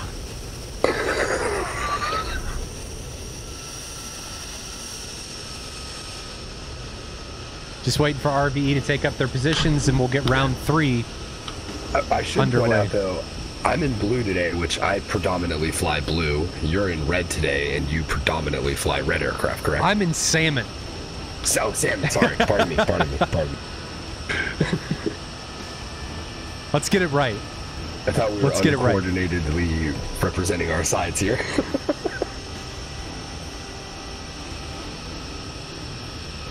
How do you think this match is going to go down? Do you think RvE's got enough to take? You think RvE's got enough to overcome the mental odds? Would I like to see somebody come out the gate here swinging? Absolutely. Do I think it's going to happen? I don't. No, I don't. It's not going to happen. I think we're going to see similar to what we saw the first 2 rounds. I'll be hugely surprised if one of these teams comes out of the gates and just pushes this aggressively. I think in this situation, it's the better tactic. As risky as it is, if you're confident enough in your ability, send those guys in there and push and as press on inSky as hard as possible. inSky's not expecting it. I don't think inSky truly thinks RvE is going to come out the gate and push that formation hard in the beginning. You know, more like what 104th did last week. Yes, and you know, will inSky be prepared to handle that? In a lot of cases, yes, I think so, and I think it'll be a matter of those one-on-one individual matchups and holding on a little longer on either side to see who comes out of that and what the numbers are after that initial onslaught. But I think, you know, that's in RvE's best interest right now to get inSky flustered out the gate. Yeah, and I think if they can get him flustered and be aggressive and catch them off guard without them being organized, I think it'll play hugely into their hands. Indeed. So, Jabber's saying you're representing the Salmon 4 and I am the Aqua 4 teams today. we do what we can. We do what we can. So catch up while these guys are departing. Hendo01, King of Pow 1. Thank you for the follows. And Lazy Seal dropping 150 bits and says, go RvE. Man, good luck to both teams. I have no idea who's going to win. This matchup's been so equally matched up, for lack of... I couldn't think of anything else to say. I don't know which way it's going to swing. This is the patented RvE wait for separation till the lead ship gets 20 kilometers out. You know, part of me thinks RvE. You know why? Katasi's already won 2 today. We're going back to that. We're really going back to that. I mean, you know, I think Sochi had a 3-win round out of one of those matches last week. There's something to it. It may not be everything, but there's something to it. I'm going to keep feeling like that at least. Uh-huh. We'll see. Uh-huh. This could be the one that blows my theory out the water here, but who knows? Uh-huh. I'm going to be shocked. You seem skeptical. I don't know. Skeptical. I mean, it's 50-50 whether it's true or not. Yeah, fair point. And then we'll probably talk about next week how, man, the airfields really play a part in how this whole thing shakes out. What is the deal with these airfields? Why are they such a determining factor? Jabber's Ass of 104th is still in this. Yes. They actually fly in the next match against Taw coming at 1800 Zulu.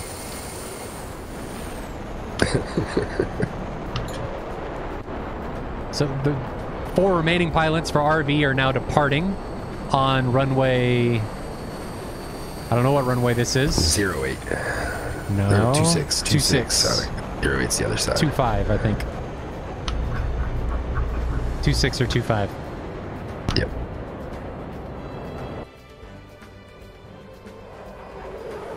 And it looks like we got a wedge formation coming out of inSky right now. Did they change it up? Well, they don't normally run in a wedge like this heading in. I mean, they may still very well break off into their usual deal, but I don't recall them ever flying into bulls in this type of organized one. No, I don't either. This is new. Now, will their formation going into this fight be different? Oh man, I would love to see them pull something out of the bag here. This would be great. I'd love to see them pull something out of their ass that's just completely different and throw the other team out of the game. I'd like to see the same thing come from RvE. Just something totally different than we've seen from them in the past several... Let's see a flea flicker here. We're going to drop an AIM-120. The other guy's going to pick it up and throw it at the opposition. Get the ball downfield. Let's move this thing. For now, we are seeing a very similar approach to how RvE's taken this in the last couple matches. Once again, I think RvE, the key is aggression here. They run those two. I think for both teams, the key is aggression. Yeah, that's also fair. I think based upon the formation RvE runs though with these two, the three tight 2 groups or 2 ships, I should say. That aggression, getting in there, letting those guys cover each other, and systematically working through what inSky is bringing is probably in their best bet here. But who knows what inSky is going to pull out here if they end up doing something different.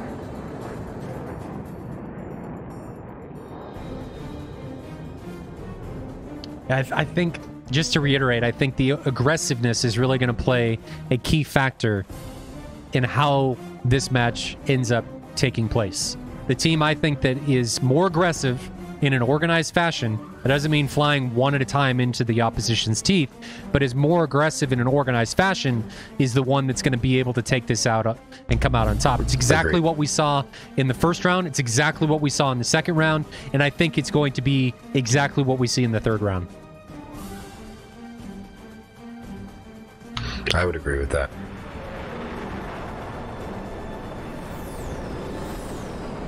Well, you can certainly feel the tension here. This is definitely built up.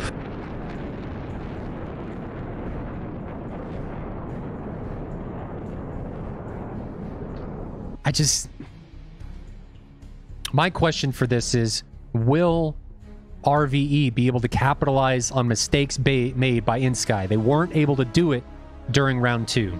They, for whatever reason, would have the opportunity right in front of them, but wouldn't continue to press on the separated opponents that they were trying to prosecute. And I don't know why. We saw that in round 1. We saw it in round 2, where they would get themselves in a very advantageous position, but then they, for whatever reason, would just turn cold. And I don't know why. I have no idea. Maybe that was a cautious GCI seeing something, or thinking he's seeing something maybe in some cases. I guess that's entirely possible, but I think in these types of engagements, when the teams are getting better and better and better as we're getting closer and closer to the finals, you've got to take advantage of the mistakes the opposition is making. If you don't, you're just allowing the other team to recover. And capitalize. Then it looks like inSky now shaping up into their usual 3-up, 3-back. So my hopes that some sort of unique, rare, crazy thing is definitely starting to dwindle. And everybody, we've got Iron Mike now in the chat. So Iron Mike is a representative from Heapler. Everybody, shout outs to him. Iron Mike, thank you for everything you've done and everything that Heapler is doing. And man, mad kudos to how that reveal event went for you guys last week. Also want to apologize to Iron Mike. I was in an F-18 last night at Harbor 4th. Almost put one into you. My bad, buddy. And these guys are steadily getting closer. What's the distance between the opposition now? We're down to under 100 kilometers. And I think we're seeing the same thing come out of inSky. I was really hoping we were going to see something different. Yeah, me too. And it's certainly not shaping up that way. It's looking like we're going to see a lot of what we saw in the first 2 rounds here, and we're going to need to... I think it's going to be exactly what we saw in the first 2 rounds. Which is fine. I really want to see somebody come out with a 1-2 punch that the other team was just not expecting. Much like what 104th did to 36th. I mean, it was... That fight started and then it ended, and it was just... is what happened. Everybody, who is it? Stooge killed like 4 people or 5 people in 30 seconds. I think that's what happened during that matchup. But I want to see an overly aggressive team, and I think it'll really benefit the team that's able to execute it properly in this given matchup. Agreed. Let's see what RvE does here with those back 2. I think we're going to see the usual grinder from them. You know, you bring up another interesting point that during the last round, in round 2, the back 2 didn't really play any type of role until several minutes into that engagement. No, the front 2 kind of got in there, and they almost relieved them and then kept cycling back through it. So I'd like to see the back 2 play more of a role in this round 3, because I think if they isolate themselves much like they did during round 2, they're just effectively allowing inSky to play on a 6v4, which we don't want. Big separation between the front row and the back row on inSky right now. Is it just me?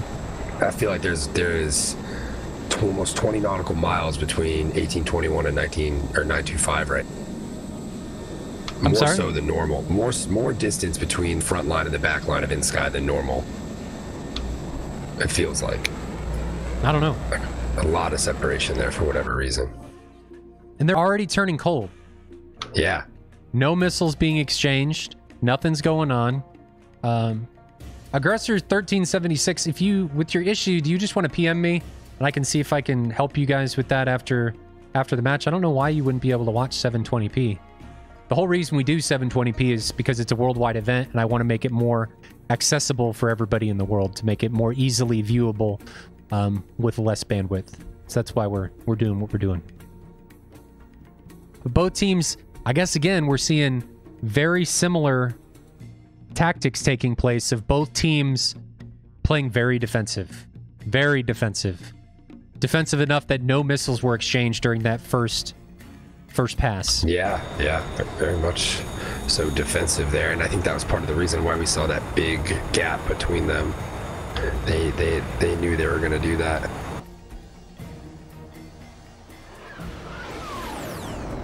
Now, random question here, Billy. Do you think that RvE's constant marking in contrails is playing any disadvantage in how this match is taking place? Because it seems like through all the rounds they've been marking. I feel like over water at high altitude, the GCI is seeing it. You know, you're getting it from the GCI in most cases. Oh, here's a shot out from Tito. R27ER at inSky 925, but that seems like it is a real long shot there. Although he does look like he sees it now. You know, and it's a solid point to bring up. Is that helping inSky, the marking? Is that allowing them to acquire target easier here? And there's certainly, you know, a reality to that. But I think, you know, it really depends on how much these guys are relying on a GCI versus how much they're, you know, going off visual. And another ET out from, was that Veritech or from Tito? Interesting. Tito firing early. Yeah, we haven't match. seen him do that lately. Yep. He's been much more conservative with his weapons, saving them to the late game. But maybe, you know, somebody had a conversation and said, hey, we got to use our weapons more effectively and use them earlier, and holding on to them really isn't doing us any favors. That's a solid point. But yeah, you're exactly right. We are seeing them, especially Tito, with the first 2 missiles being launched during this engagement, completely different than what we've seen from him in previous rounds. And maybe that's a sign of things to come here with RvE, that they're going to be doing things, you know, employing a little bit different tactics than what we saw in the first 2 rounds. I want to see more aggressiveness. We keep saying that, but I want to see more aggressiveness and capitalization on separations, because if we look at inSky's lineup, it's how their formation is set up. It's very easy to become separated from the remainder of your compadres. Was that an accidental aim 9? No, not to cut you off there. Was that an accidental aim 9 fire, or did he really try to put that out that far? I think they're trying to get sneaky 120 or sneaky aim 9s in there.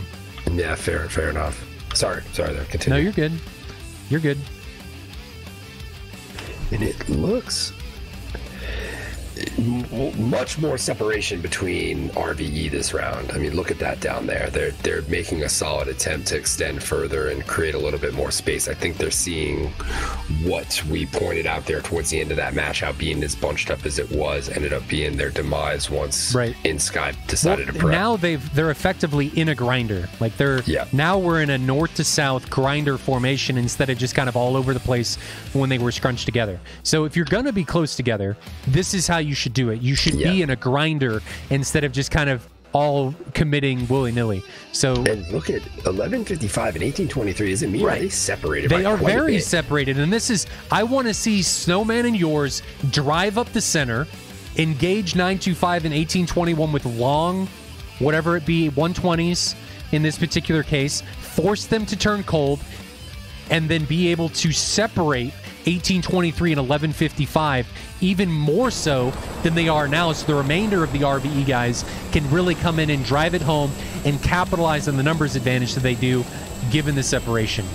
I think this is the type of stuff that RvE and even inSky, if the opportunity arises, they've got to capitalize on these advantages.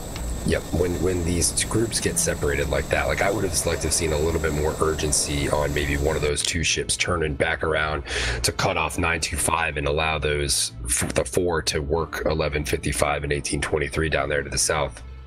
I'm curious what they got these 4 doing up top right now. I mean, they're well out of their normal formation. Yeah, I don't here. know.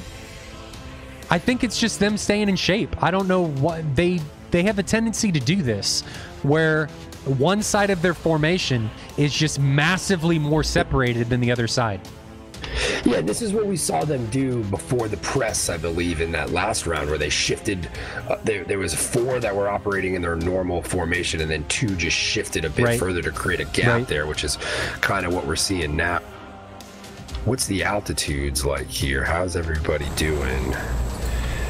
Still seeing RvE particularly high. I can see their contrails up behind made a Veritech. good point about the marking. He's like, with that marking, I would be firing ETs. However, that is now, this is where airplane choice comes in. Now, maybe this is part of the reason why the RvE is marking themselves, because they can't sneak up an ET shot because there are only F-15s on inSky right now. Possibly.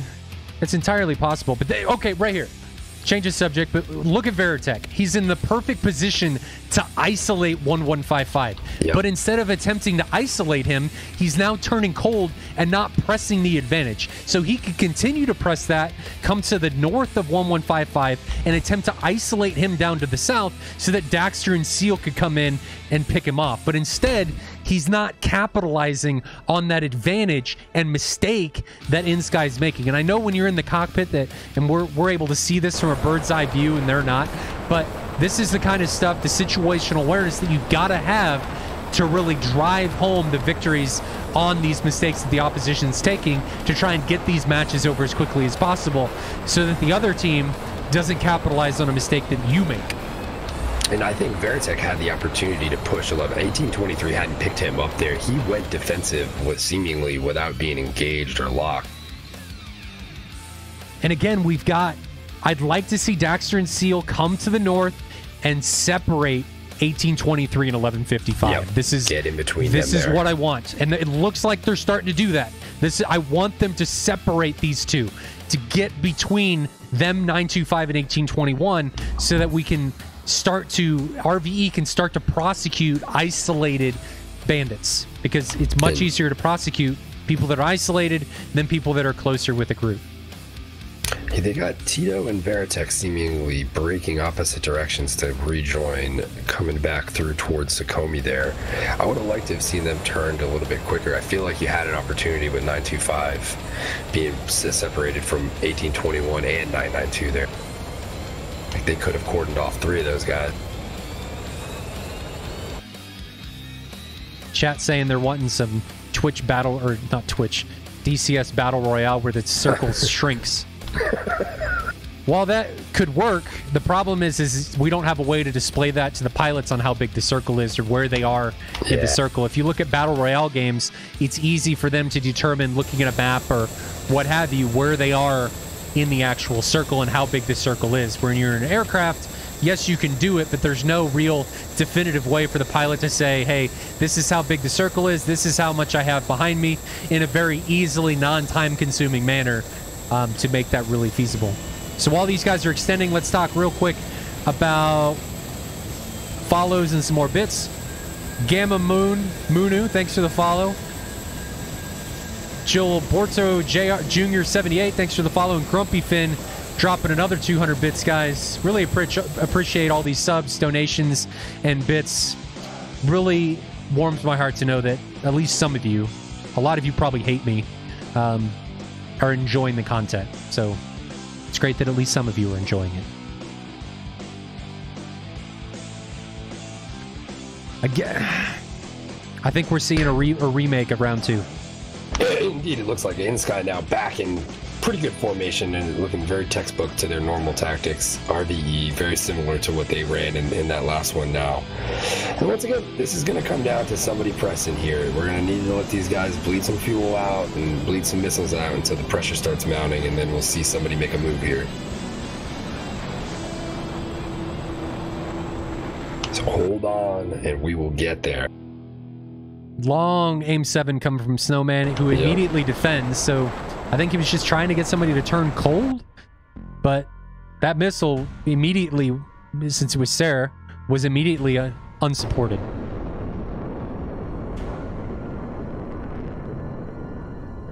We're still seeing RvE maintain their altitude advantage. inSky, as this match progresses, slowly descending. You guys, my stretched out collars. This one doesn't even have a collar, so you guys gotta just chill out. They love making fun of our personal appearances. They do. Guys, we know we're ugly. We know it. Billy compensates for that with his mustache. Exactly. I just embrace the ugly. It's like SpongeBob. I've caught the ugly, and there's nothing I can do. I've just got it for the rest of my life. Face so they don't look at my actual fucking face. They don't look at your ugly. Just trying to Jedi mind trick them out of it. But we're continuing to see inSky separating themselves, and we're getting it more so where now we're starting to see the separation become more present with a northern engagement and a southern engagement. I really want to see RvE drive through the center, drive up the middle, and enforce that separation so they can capitalize on their numbers advantage and try and get some easy kills where they outnumber the opposition.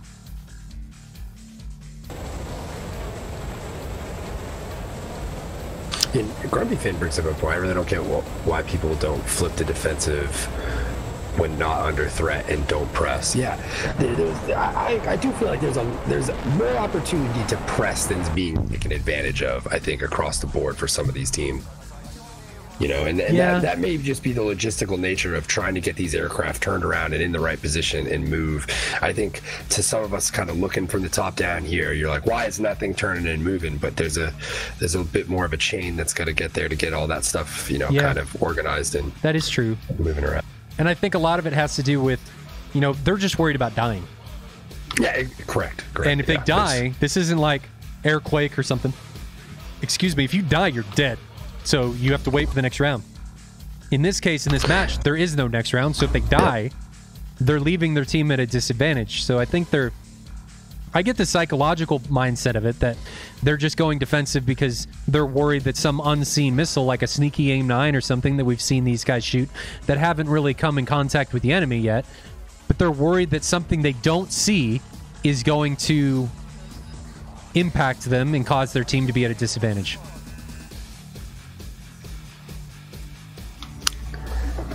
Altitude, you know, you look at inSky, just really not pushing past 25,000, and you know, gotta think that could be a factor here once they try to press. Although it didn't seem to be last time. Although I want to say when they pressed in on RvE that last round, they had taken the time to get a little bit more elevation before making that push. Now we are seeing Daxter and Seal try and press on 155. I do like that. What I think I'm seeing is Seal trying to keep 1823 and 1821 off this engagement between Daxter and 1155. Now, both of these guys are getting in hot. There goes a 120 coming from 1155, but I think it's too far away to be effective. Both Daxter and 1155 immediately go defensive, and those missiles are going to be non-factors, unless that 120 is on Seal. It looks like it is. Which it is. But it's not going to have enough. It might. It did. Wow. Long range shot from 155, right? That was 155 that put him down? Yeah. And I think that was just Seal being too lax. And then 552 now putting a shot out on yours. He exchanged with a 120 as well. And then a 9 looks like it came out on Snowman. 552 sneaking down, trying to take advantage of that chaos that was instilled by the southern engagement, but that's unfortunate. And that was RvE was the one that made the mistake, and Seal paid for it. He did. Well, now we have a one-man advantage for inSky here. They're holding their formation pretty tight. It looks like RvE is taking a moment here to regroup, resort, and recommit to this fight. What I hope doesn't happen to RvE here is I hope they don't allow themselves to get pressed on two sides again, because it severely limits the directions that you can defend and from what directions you can attack bandits because of the mutual support coming from the opposition on multiple flanks. So I hope they don't allow themselves to get in that position again. And you just feel like, looking at this from top down, that inSky has a bit of an advantage just by how spread out they are right now across that top line. If they really wanted to push in, they could fold right around RvE right now. And I think RvE, similar to what we saw in that last one, would have I'm not entirely sure why 992 has his gear down. Ooh. Yeah, that's, you gotta be careful with your elbow around that cockpit, right? That's certainly going to be wasting some fuel. Just a little bit. From my own experience, the few times I've forgotten to put those things up.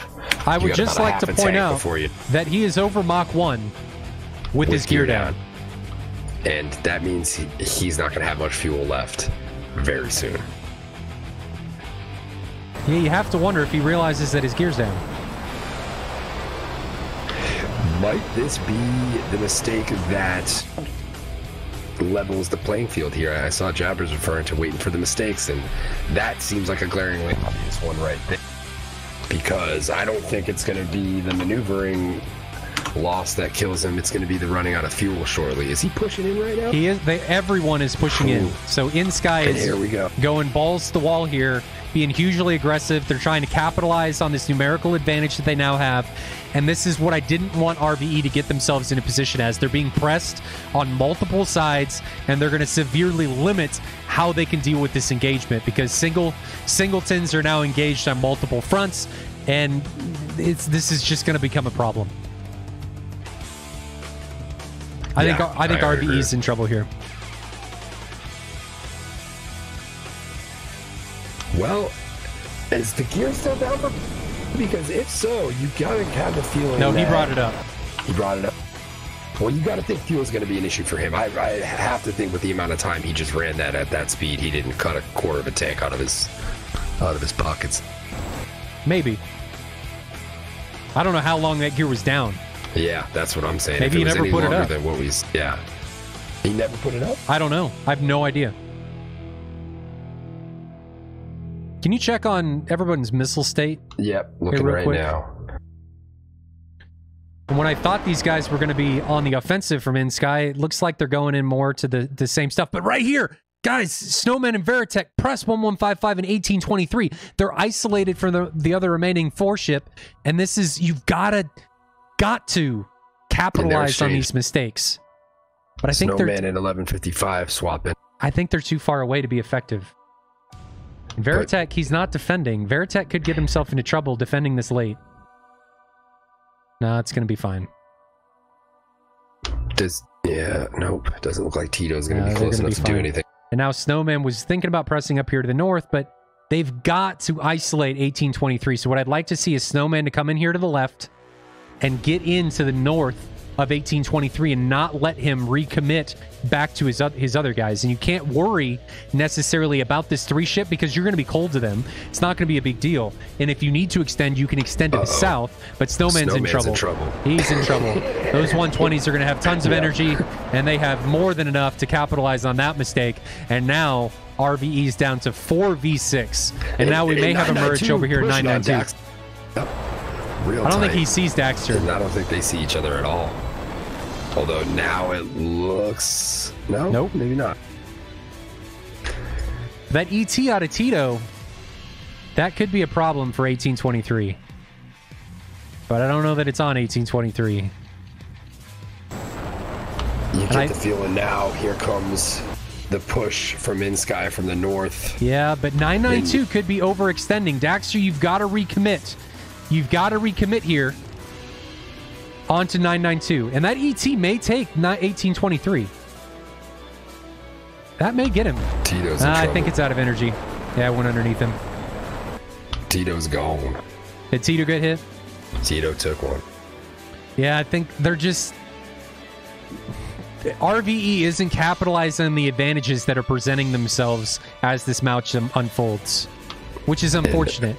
Because during that engagement, Daxter could have had a huge opportunity to capitalize on 992. And it looks like Veritech might take 992 here. Yeah, he did. 992 goes down. So 3v5 right now. They're not out of this. We've seen teams come back from these odds before. Let's go through what we have left for on RvE here. Not a whole lot. 1-7-1-9 left on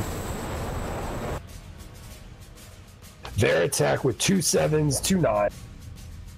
And Daxter has 2 7s and 1 9, I think. 2 7s and a 9, single 9 left as well. Daxter may eat that 120. Yep. Just, I don't know what they're not, it's like they're not defending. I don't know what's going on there. And then Veritech now taking advantage of his situation. He's putting a 7 and a 9 out on 5.52. Yeah, but that's on a cold bandit. That's not going to work. And yours is now isolated against a 2-ship from inSky. And he puts an aim 9 out, but that's not going to work as the bandit effectively kind of puts it into a notch, but now he's defensive. Yours is going to outrun that 120, but is Veritech going to be able to outrun this one? Yeah, he's got it into a notch. So that should be fine. Don't see that as becoming a problem. But now we've got both guys from RvE isolated from one another, so now they're going to have to engage multi-ship from inSky on their own. Yeah, this is... Well, Veritech's got 2 on the run up to the north right now. Yeah, but he's only got a singleton aim 9. That's true, yeah. They're fighting an uphill battle from here on out.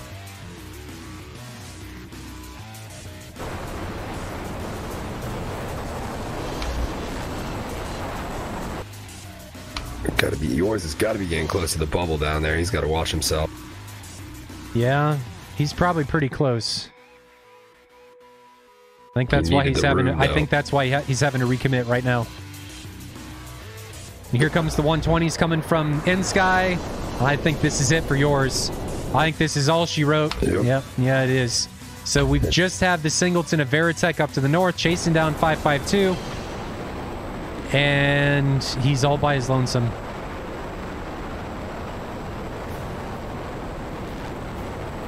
All on his own. I think Tech pointed out GCI for inSky did a very good job in this match. It seemed like they stayed very organized throughout that whole match. There was one brief period where it broke down for a little bit, but I think Veritech or 552 is going to run out of fuel. Well, 552 and 1823 are a long way from home right now. There's an aim 7. But that's not going to have anywhere near enough energy to catch him. I mean, if Veritech can drop a few guys with guns from here and run some guys low on the fuel front, yeah, that's in my head. That's all he's got. What are the weapon? What's the weapon situation in inSky? I think he just fired. I think Veritech just fired his last missile. Yeah, he did. There's no. That's unfortunate. He's out of fuel. Yep. That's why he did that. Is. Yeah.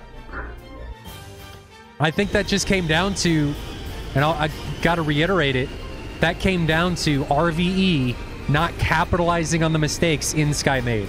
With the separations that they were making in their formations and trying to drive into the wedge and isolating guys that they could all then pounce on, it just came to, it came down to them not capitalizing on mistakes and then allowing themselves to get surrounded. The same thing happened in round 2, where they got surrounded. They were all bunched together, which is fine.